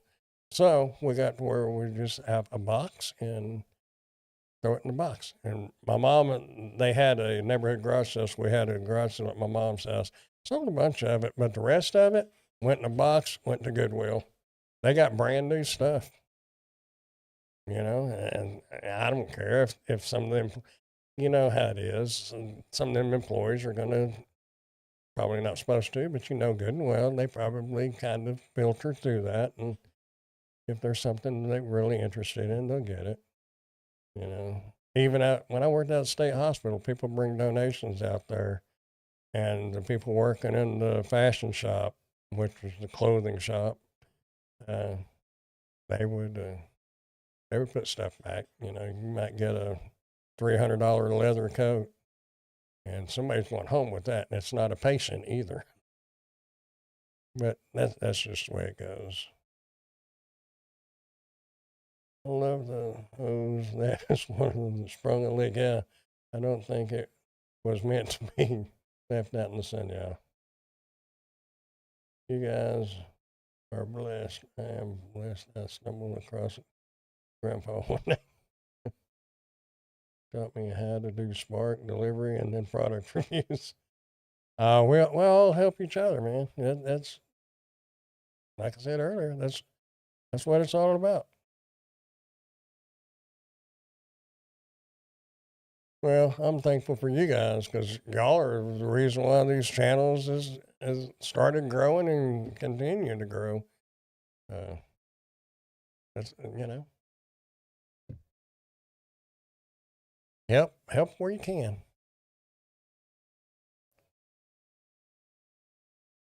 Not all about the mighty dollar. I think I started watching here in 2022. Really.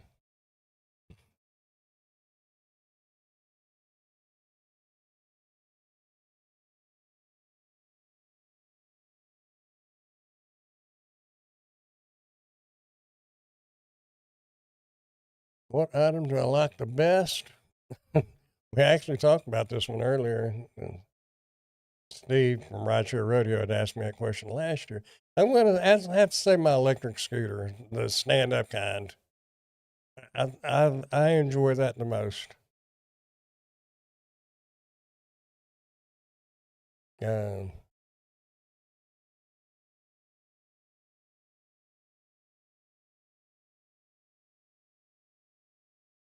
I was trying to think if there's anything else that I use a lot. Uh, as of late, I did do a review on a skillet. I've been using that quite a bit. You got some camera stuff? Well, technically, yeah. But it was through Vine. I've got a big light with the umbrella and all that. Like studio light. I use that every video nearly. Of course, I can't say my microphones that I use, my lav mics, because I bought those. I've had some, and I've given some away. But those that I have now, I bought. And of course, this mic I bought. There are some things that I've reviewed that I buy. I'm Ubering right now. I want to see it.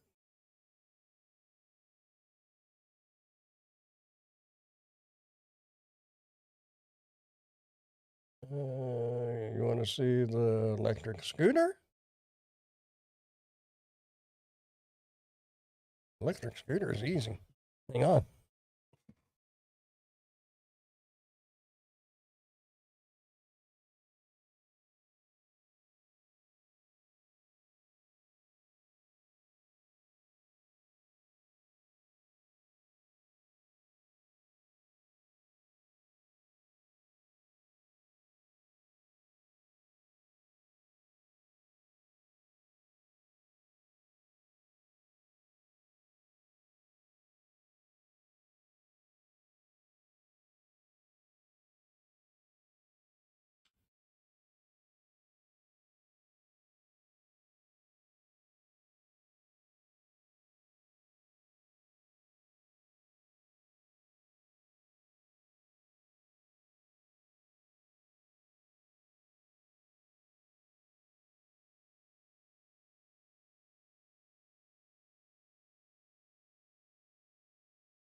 There's the electric scooter.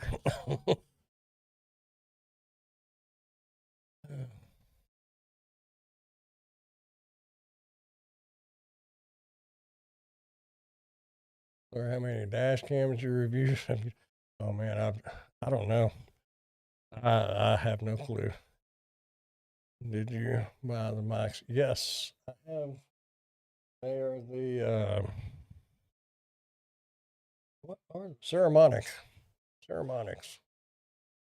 It was either the DJIs, the Rhodes, or the Ceremonics, and I went with the Ceremonics.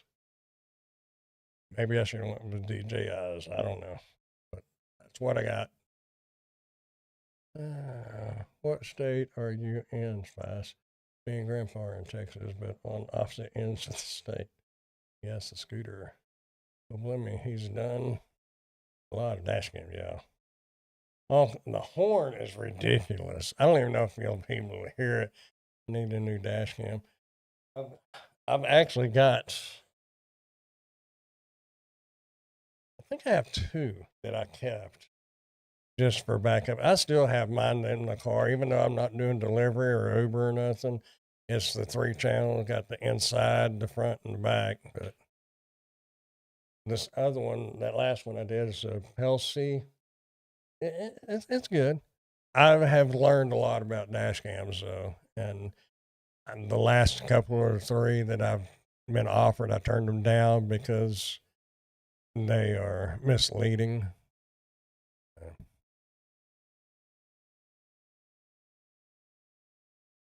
Okay, hold on.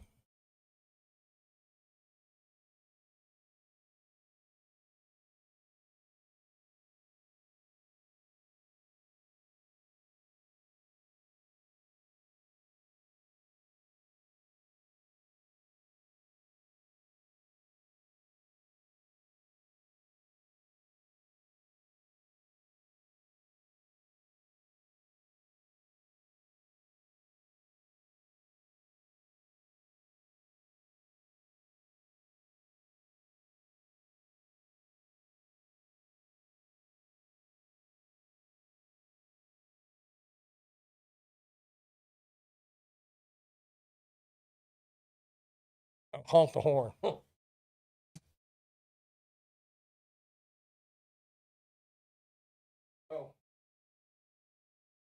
I forgot.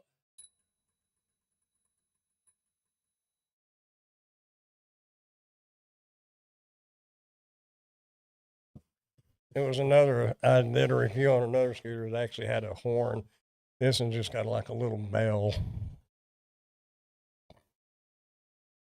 I think it'd be funny to put a big air horn on it. Yeah, it's pretty good. I mean, didn't hear the horn.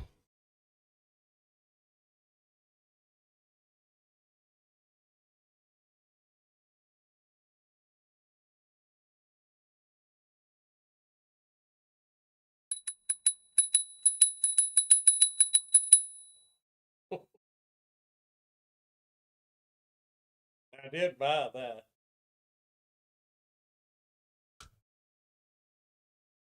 Phone holder.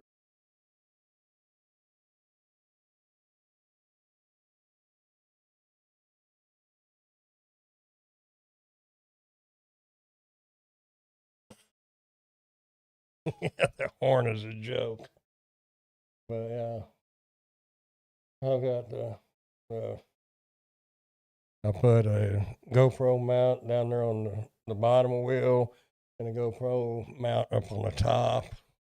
So if I'm out making a video, which I will be getting back out on, I'll put one GoPro up there and one GoPro down there. Because, get two different shots. That's like a toddler backward. Yeah, exactly. Yeah. It's a lot of fun. I enjoy it. And it's been a really good one. It really has. I mean, how long have I had this, y'all? Year and a half? What? July, I was going to do the 1 year, so a year and a half. And it's still going strong. And it's not an expensive one. I mean, it's like $239, but good Lord, some of them things go up to $2,500 and $3,000. But this one has a solid feel tires. The advantage to those is you don't get a flat. The disadvantage of those is they ride very rough on not so smooth pavements. On a nice walk, like a sidewalk, they're great. But you're riding it on the street and you're like, yeah, the vibration gets you. So GoTrax makes one that I'd really like to have. It's got the big old fat air tires and shocks, and it's nice, but it's also like $1,600 or $1,800, something like that. Did they send you no, I bought the GoPros. Yeah, I wish they would have sent. I've done some action cameras, but they wasn't GoPros. I don't even remember what brands those was. It was okay. No, the stabilization though is what separates the action cameras.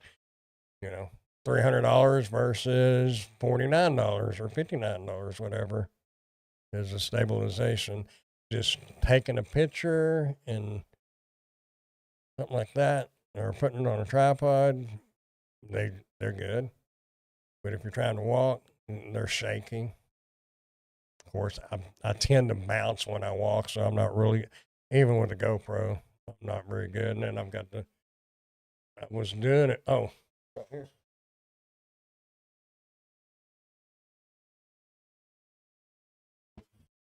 When I was doing the delivery videos,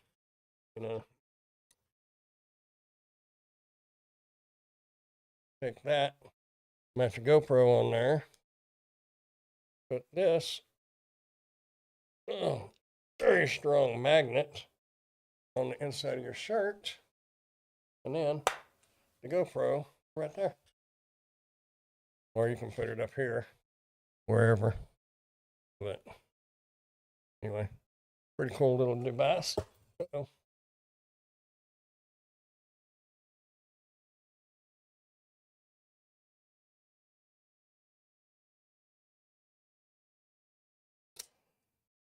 You don't want to get your finger caught in there, because if you heard that, it's like, it will get you. I need a drone one. Oh man, yeah. I'd love to have a drone, but they have banned DJI. But there's a couple more drones out there that are really good. Can't think of the name of them. There's one drone that they are saying is a DJI, only it's rebranded. Because, the government has blocked DJI, as far as I know. Those Walmart shopping videos were a long time ago. Yeah, they were a minute ago. That's for sure. I'm not too good at bouncing at my age. I just go splat. I did that over the weekend when I hit the front. Oh, well, at least you didn't. What was it last year? You fell off a porch, didn't you? I think it was like at night when you was doing the delivery. You wound up. I think you wound up in the hospital from. I don't remember if it was from that or if it was the effects of that or something. But yeah. Yeah, it's been a minute since I've made any kind of delivery videos. I was going to start doing the Spark videos again, but this, I got into doing the reviews because I was doing the DoorDash and all that, and I'd already been doing YouTube a little bit, but I spent when I wasn't napping between orders, I spent that time watching other creators and stuff. And a guy named Dan was, helping doing YouTube, and he got into Amazon and started talking about Amazon buying and the Amazon associates and all that. And I started kind of doing that reviews and stuff, like even dash cams while I was doing the deliveries. and it just kind of transitioned from DoorDash to Spark to doing a little bit of Amazon stuff. And now Amazon pays as much as I was making doing deliveries, and I'm not using my car and filling up my car every 3 days. So I kind of miss being out there, honestly, but it's also less stressful, really, because really aggravating when you sit there and wait on a decent order and all you're getting is $3 and $6 orders. And that's why I kind of got away from DoorDash and started doing Spark. Spark paid so much better, and there wasn't none of that. But the drawback to Spark is them taking the tips back. That tip baiting happened a few times, and you learn, start making a list.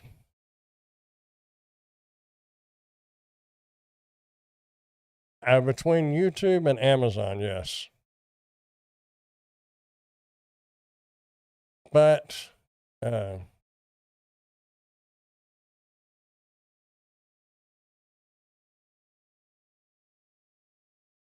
when I was doing the deliveries, after I got divorced, I quit working as much because I didn't mind being at home then. Long story, but anyway, uh,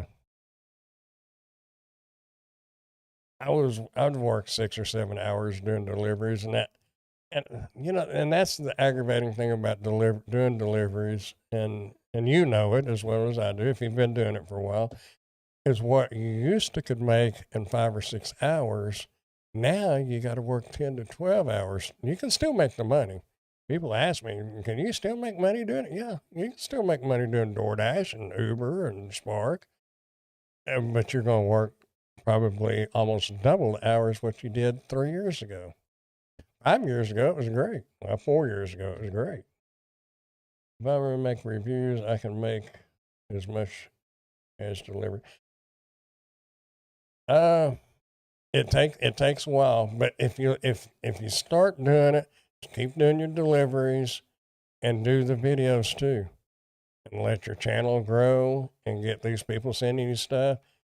I don't know well, I'm pretty sure y'all have flea markets because you're in a big town. So I know y'all have little trade days and things. You can start taking some of that there and making what you can. And to me, it was a slow transition. I didn't just quit doing deliveries and just did Amazon and YouTube. It was a slow transition. That's right. Missed your answer. It booted me out. My answer on what? I don't know why it booted you out. Did you slip and fall? Yeah. Oh, do you make more money on YouTube than food deliveries? Well, yeah, that's what I'm saying. Yeah, but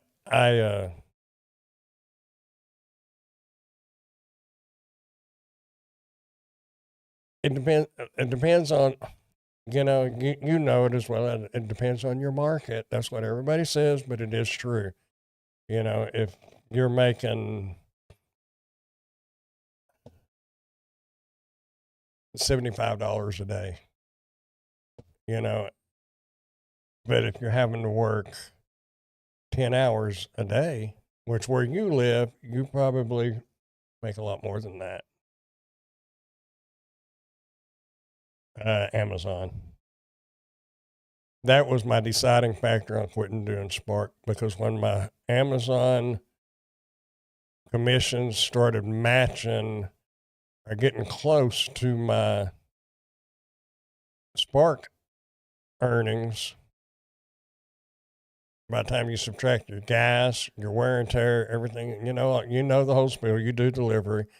By the time you subtract all that, and then what you're making on Amazon, it's about balances out, but you're not having to be out there. You have to,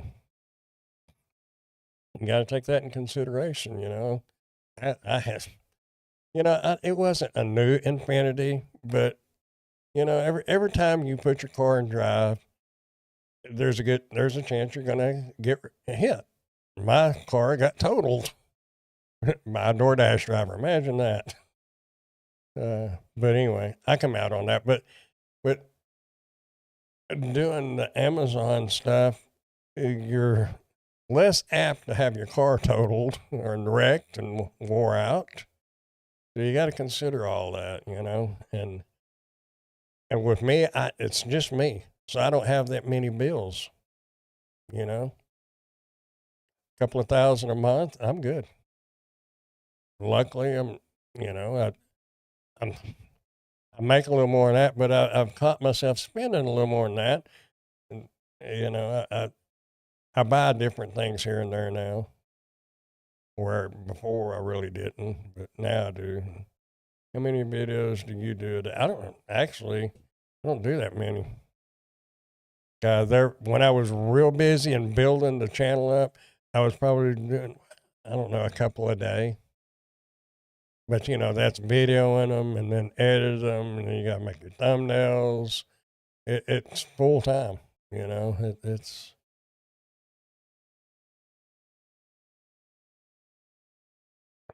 definitely a full time job. But for what I make a month, you couldn't live on out there. We know that, but there's a huge difference in California and Texas, and especially in the part of Texas I live in. You used to be so far behind. Oh yeah, yeah. I've got what's about a 6 foot table in that room that I came out of a while ago. That's my kind of storage room, and it would just be covered in products.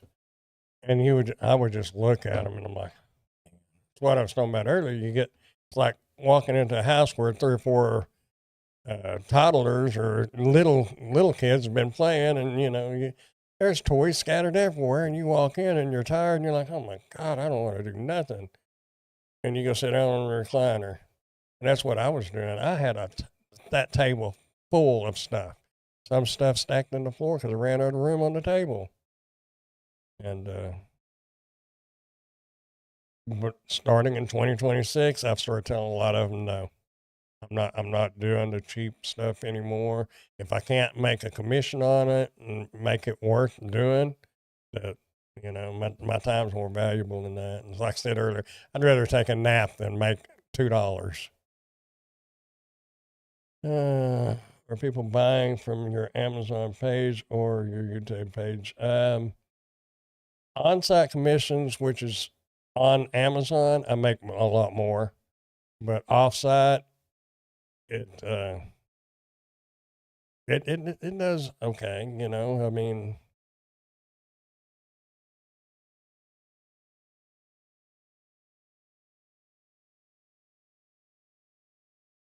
I'm on the mini PC, so I can't really tell. I know on Amazon you make more because you're real on YouTube. You're relying on people clicking the link and then going to Amazon, which I do get them, you know. And every once in a while I'll put something on Facebook, but if you're going to do Amazon, you have to list your Facebook, or if you're into TikTok and you're going to put stuff on there, you have to list those on your Amazon account, or you will wind up getting in trouble. But you just put affiliate links.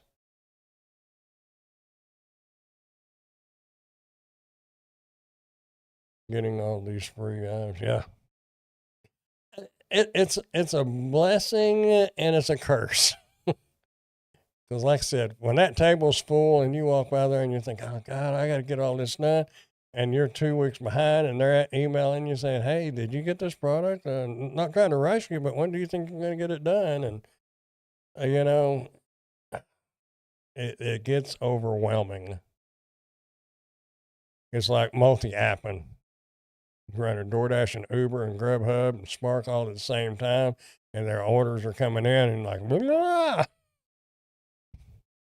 why I quit. That's why I quit multi-apping. I just did Spark. I remember you played a game, and we picked the box from the table. Yeah, and whatever was inside it was what you got. You didn't know what it was in there either for fun. Yeah. Yep. Unless you sell at the flea market. Yep. Sell at the flea market, sell on the marketplace.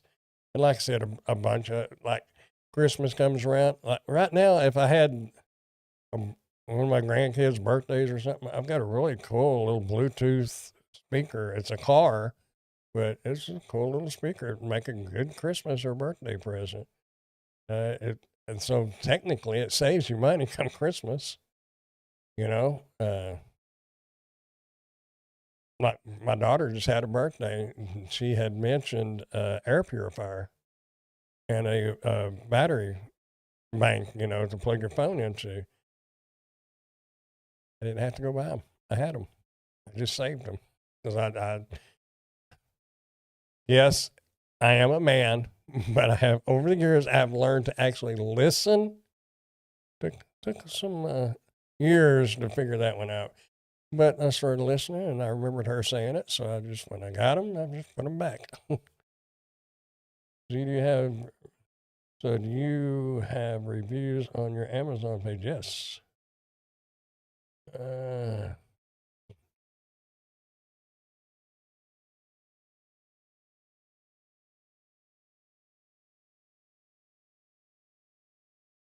oh, why did I put all that in? Shop.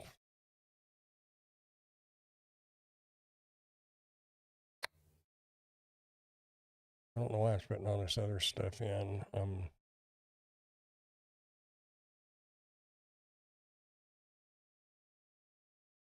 boom, boom, boom, boom.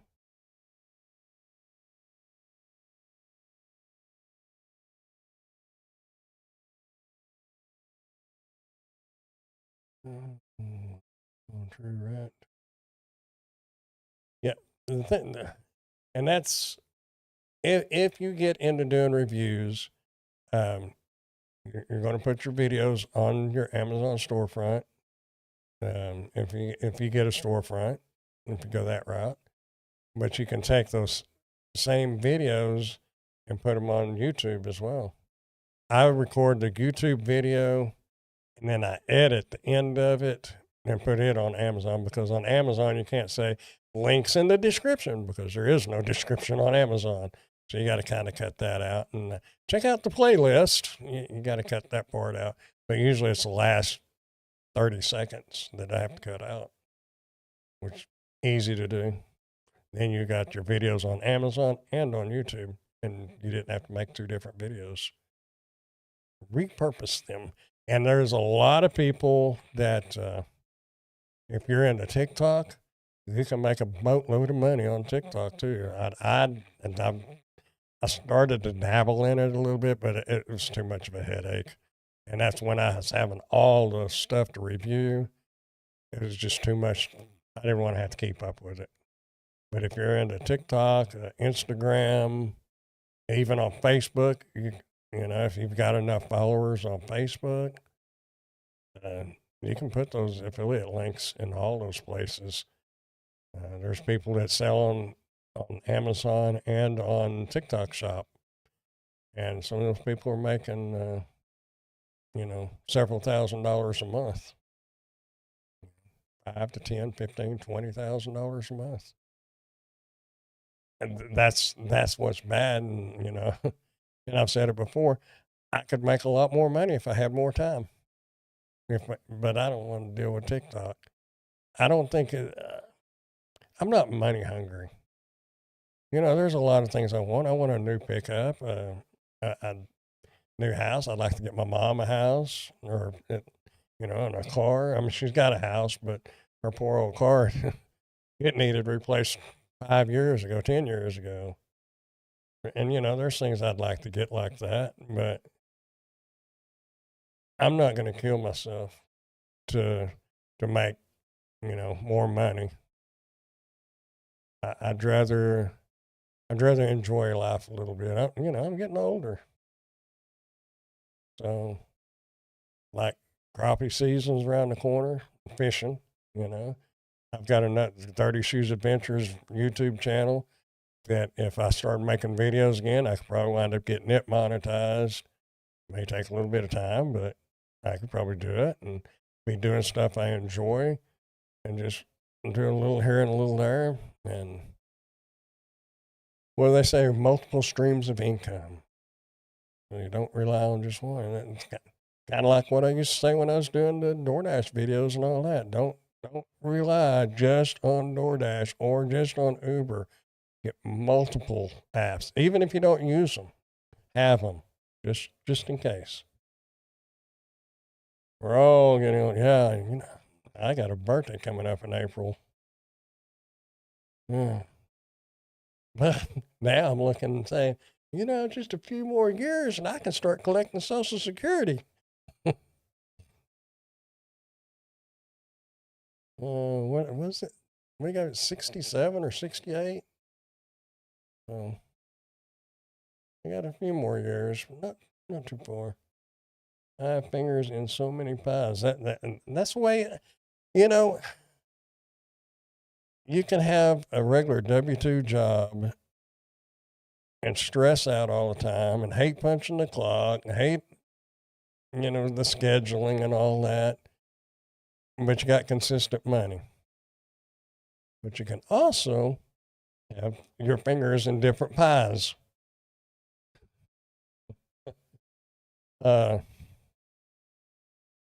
Anyway, but if you got multiple streams of income coming in, you're going to make as much money doing that as you did at that W-2 job with a lot less stress. If you want to sleep till noon, you can sleep till noon. If you want to stay up till 3 o'clock in the morning, you can. If you want to get up at 6 o'clock in the morning and go to bed at 8 o'clock in the evening, you can. It's. Some people ask me if I'm retired, and no, not really. I guess it's semi-retired. I don't really know. I'm not retired at all. I'm still working.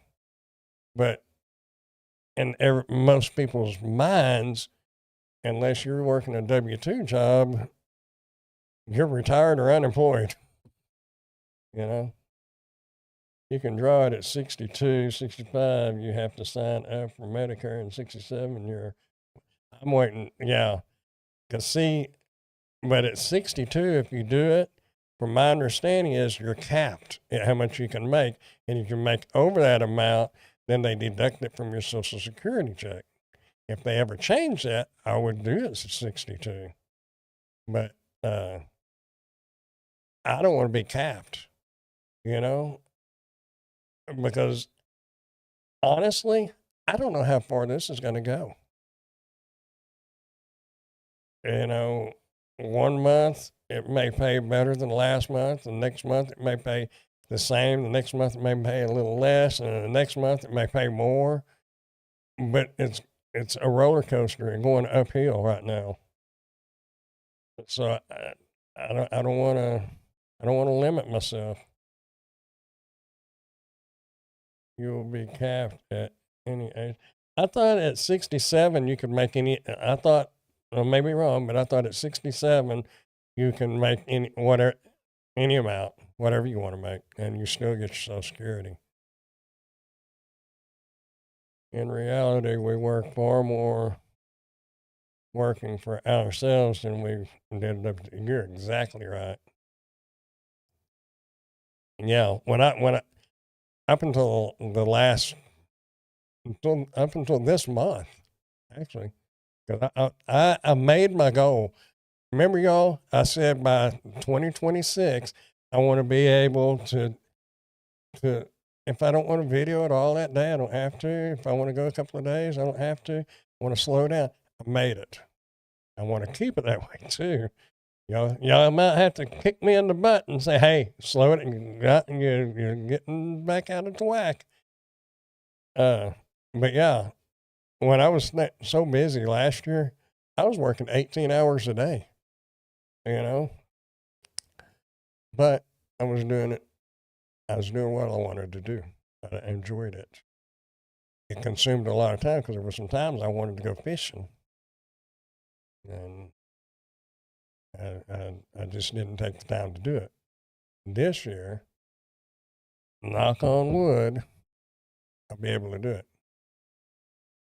course, some of the fishing is going to be making videos, but that's fun. I never understood how people would rather watch somebody go put a food delivery on a front porch versus watching them go hiking and go fishing and showing different campgrounds. And that was so much more interesting to me than watching somebody go put a sack on the front door on the front porch.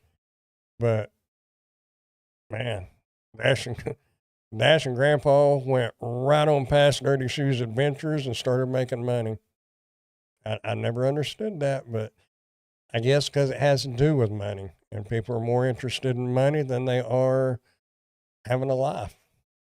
That's sad, but that just seems the way it is. The longer you wait, the more you will get each month based on the last 35 years of work history. President Trump, I think, made the part you make non-taxable this year. Not sure for how long.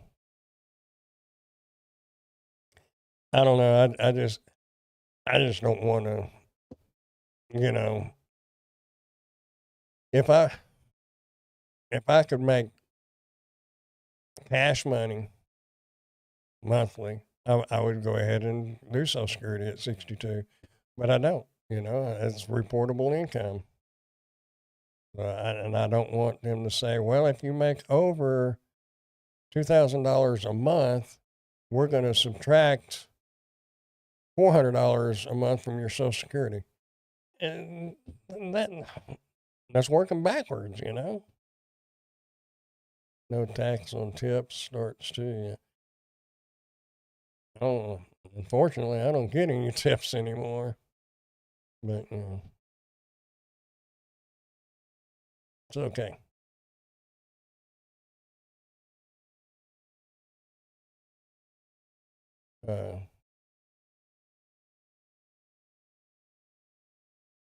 Yeah, I think I'd rather wait till I'm 67. I'll be 61 in April. It's only 6 more years.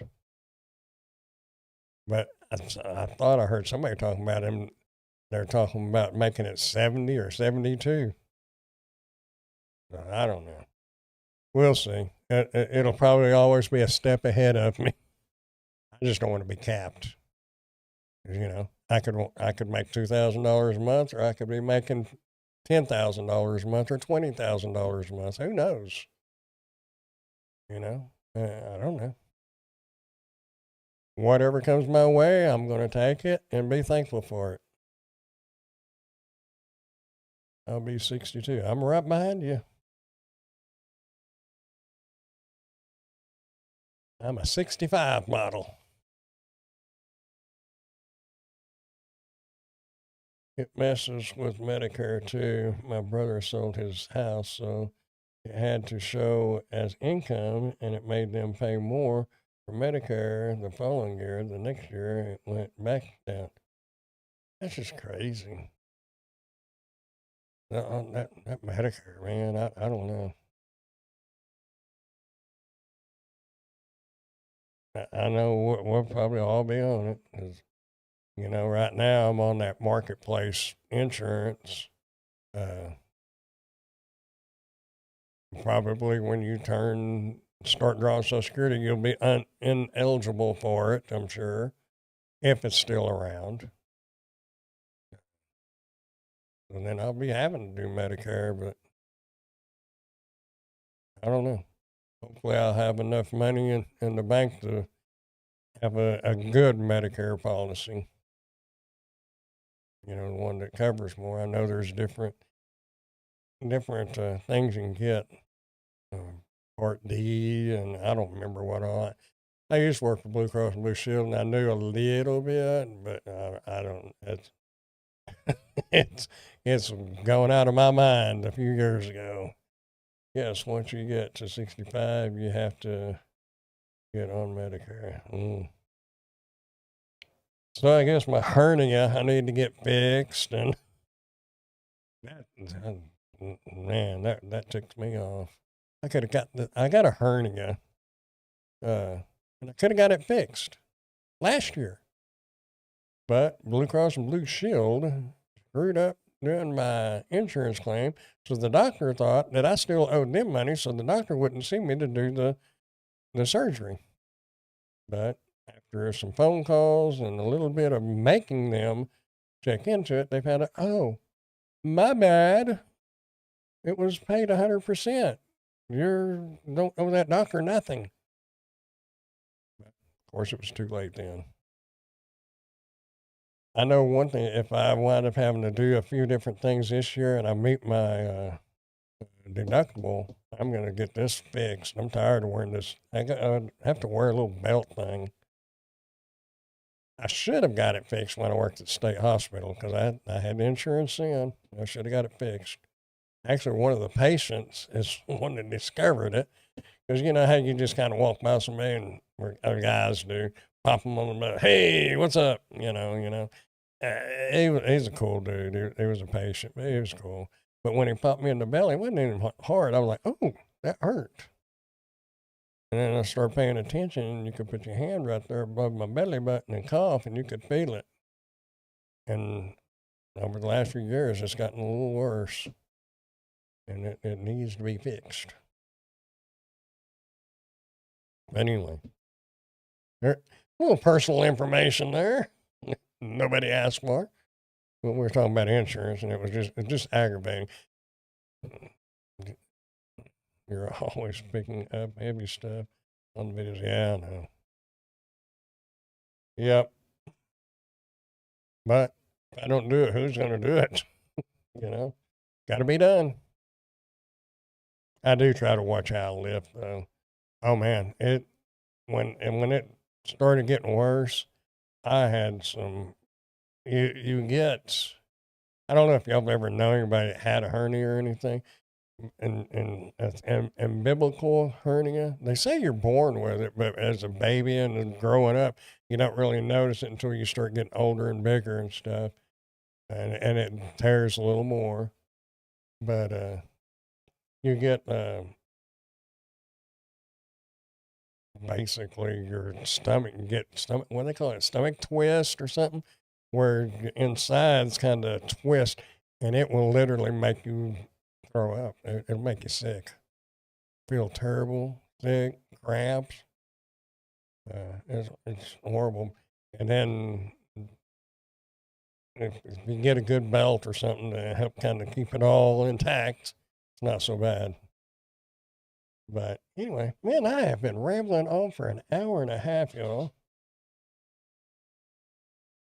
I'm probably boring y'all to death. I think Cassandra done. Well, she said she was doing Uber. She may be live. She does lives a lot. I've noticed that. Does it hurt worse when you eat a big meal? No, not really. But I try not to like overindulge. Because I've overindulged a few times, so I know what that is when you can't hardly move because you ate way too much. I don't really ever do that anymore. Ever since my throat cancer, I don't eat a lot at one time. Now, I've gained some weight. I've gained a lot of weight. Yeah, I got to lose weight. But anyway, you just don't eat as much at one time, so you don't get that. You don't get that overly stuffed feeling. Back before cancer, I had to eat 2 or 3 McDoubles or something like that.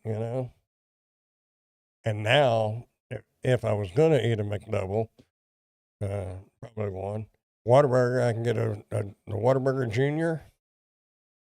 Cat must walk by my carport lights came on. Those Whataburger Juniors, I can get one of those, and I'm full. It fills me up. Your subscriber count is growing. 2.22K is showing. Cool. Lose weight, you better inform Taco. I don't even get to go to Taco Casa that much anymore because I don't go into town much. But when I do, I try to go by there. And in all honesty,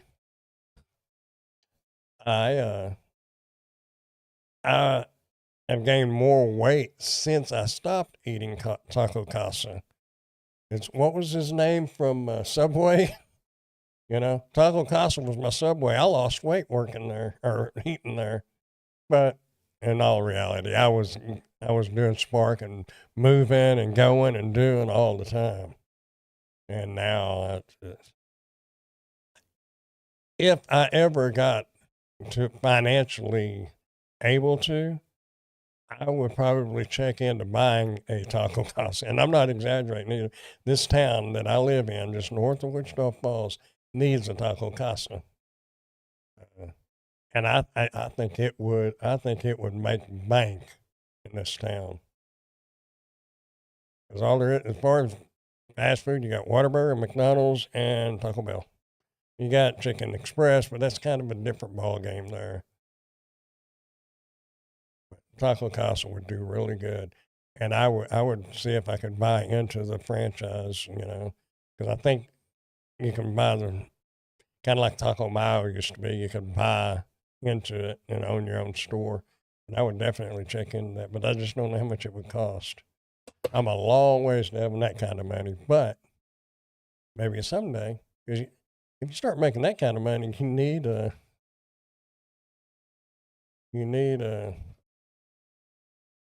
write-offs.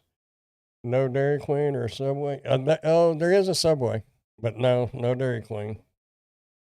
I forget about Subway. I don't. I can't eat too much bread, which is probably a good thing. But ever since once you've had throat cancer, your whole life changes. I mean, and it's been 8 years, and I still can't eat some of the stuff I could eat. It's just too much bread. It's not that I dislike it; it's just too much bread. I think franchise fees are outrageous. It might be, but if you was making bank, you'd need a write off anyway. And I really think a Taco Casa would make really well. I don't know. I haven't done any kind of numbers, and there's no use in even thinking about it yet. But 10 years down the road, who knows? Of course, 10 years down the road, I might be I could care less. Be 70 years old. Golly. But it is what it is. I was a girl I know. I was real good friends, best friends with her husband growing up. And he don't have a Facebook or anything, but he sells wood, cut firewood and stuff like that.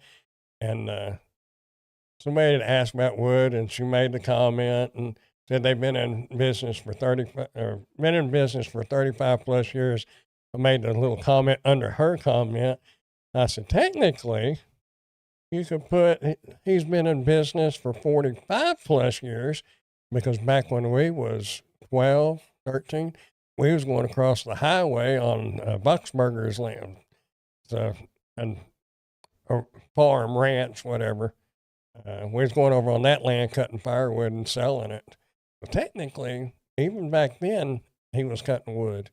Of course, I got out of it and moved on with life. And then but what I was getting at is she said, "You're telling your age." And I'm like, I'm kind of proud of my age, because I've been through a lot of things that probably should have killed me.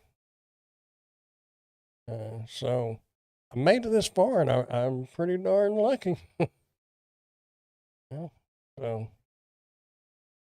I'm kind of proud to be the age I'm at, and still know who I am and still able to get around. I'm good with it until I get to thinking about the number, and I'm like, wow, I'm older than my dad was when he passed away. It just, you don't really think about how older people think until you're the older people, and then you're like, did those older people think like I think now? Because I don't think of myself as older. but technically I am. And I don't know that you really get old as long as you can think and know. I don't know. I don't know if you really get old. Your body does, but you look at Emily's uncle, 90 something years old, and he talks about he was a ag teacher, a mechanic teacher in a little bitty town, and he talks about it, and you can see it just light up, and he's still that little boy, not little boy, but young man teaching school, you know, and as mine, he's still that young person. And I guess maybe that's what it is when you get older. It's just your body doesn't quite cooperate with you. I notice my biggest issue is my porch stand is up a little bit, and sometimes I'll just kind of jump off of it, and my knees. Holy crap! What happened to the shock absorbers? I need new shocks. I'm the oldest generation now in our family. Had an uncle that passed away last year, and he was the last one. Ooh, that's my body doesn't cooperate well either. Yeah, yeah, and I had to. Well, I was doing something. Might have been on. What was it? I was doing a video, and I was squatted down, and I was looking around for something to put my hand on to help me push myself up, and I had to just stand up. Like back in if you played football. Well, pork chop. I don't know if you played football, but you might have been in track or PE or something where you had to do the deep knee bends. And I did basically a deep knee bend. I'm like, holy smokes, that hurts. And you used to do, 20, 25 of them. Oh boy. But I think if I just, I'm trying to push up a lot of weight, I guess. But that's coming off. Got me on. I even bought some, what they call the low carb tortillas or whatever. And, and I'm cutting down on my sweet tea. I'm drinking more water. 26 is going to be a changing year, hopefully financially and physically. I was at my niece's house and the kids were playing basketball. I took a shot air ball and it felt like I ripped my lower back off. Man, yeah. I hadn't played b-ball in a while.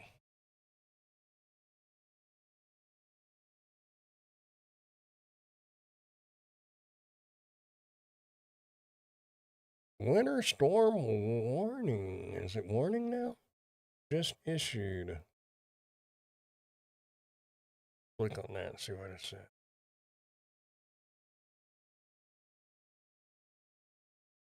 Well, I don't know. It just brought up a news stuff. Hover over it. Winter storm warning just issued. Okay.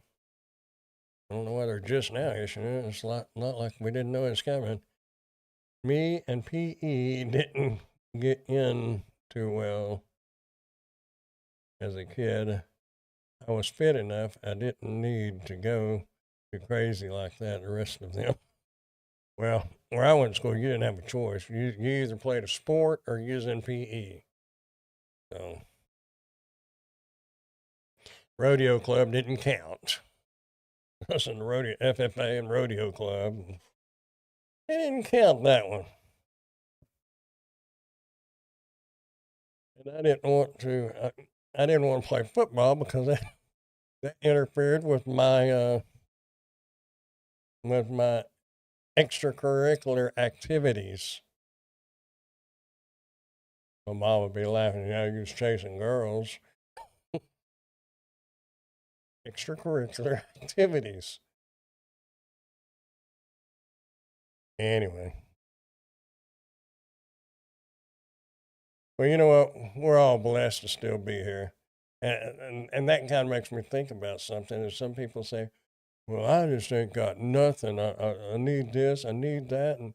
And and you try to tell them they're blessed, and well, what am I blessed about? You've got a phone you're reading these messages on. You're on Facebook. You're on TikTok. You're on all this. So you are blessed. You're not out in the freezing cold with nothing. And there's a lot of people out there.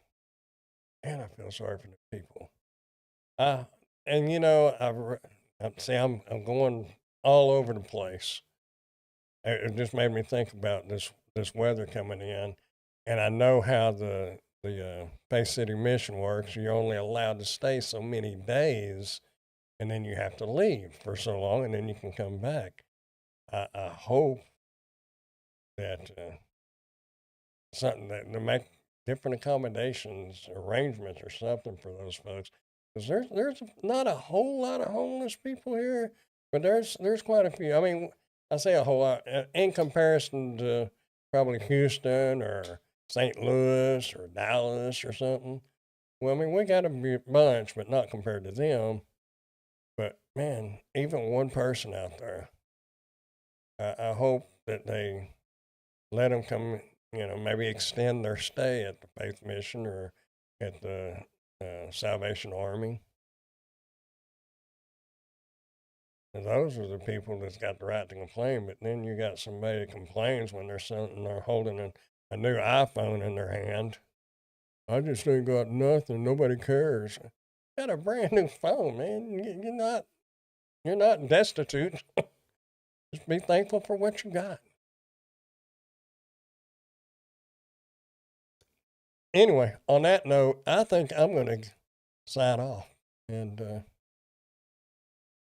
I got to blur out one little part of that video, and then I can upload it. Then I ended up the ticket team that didn't go to either as I whacked a ball and it went through the front screen of a teacher's car. Oh boy, I fitted a new one for him. Oh, I bet you was a wild child. Misunderstood. But anyway, y'all, I appreciate y'all hanging out with me and helping me make it through the night. There's you a song. If you can name that song, you're the winner.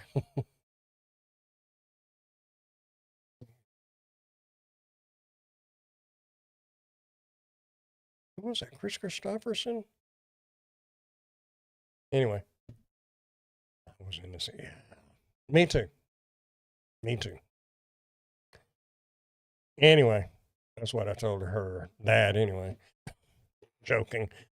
Anyway, I'm out of here, y'all. I appreciate y'all hanging out with me and helping pass the time away.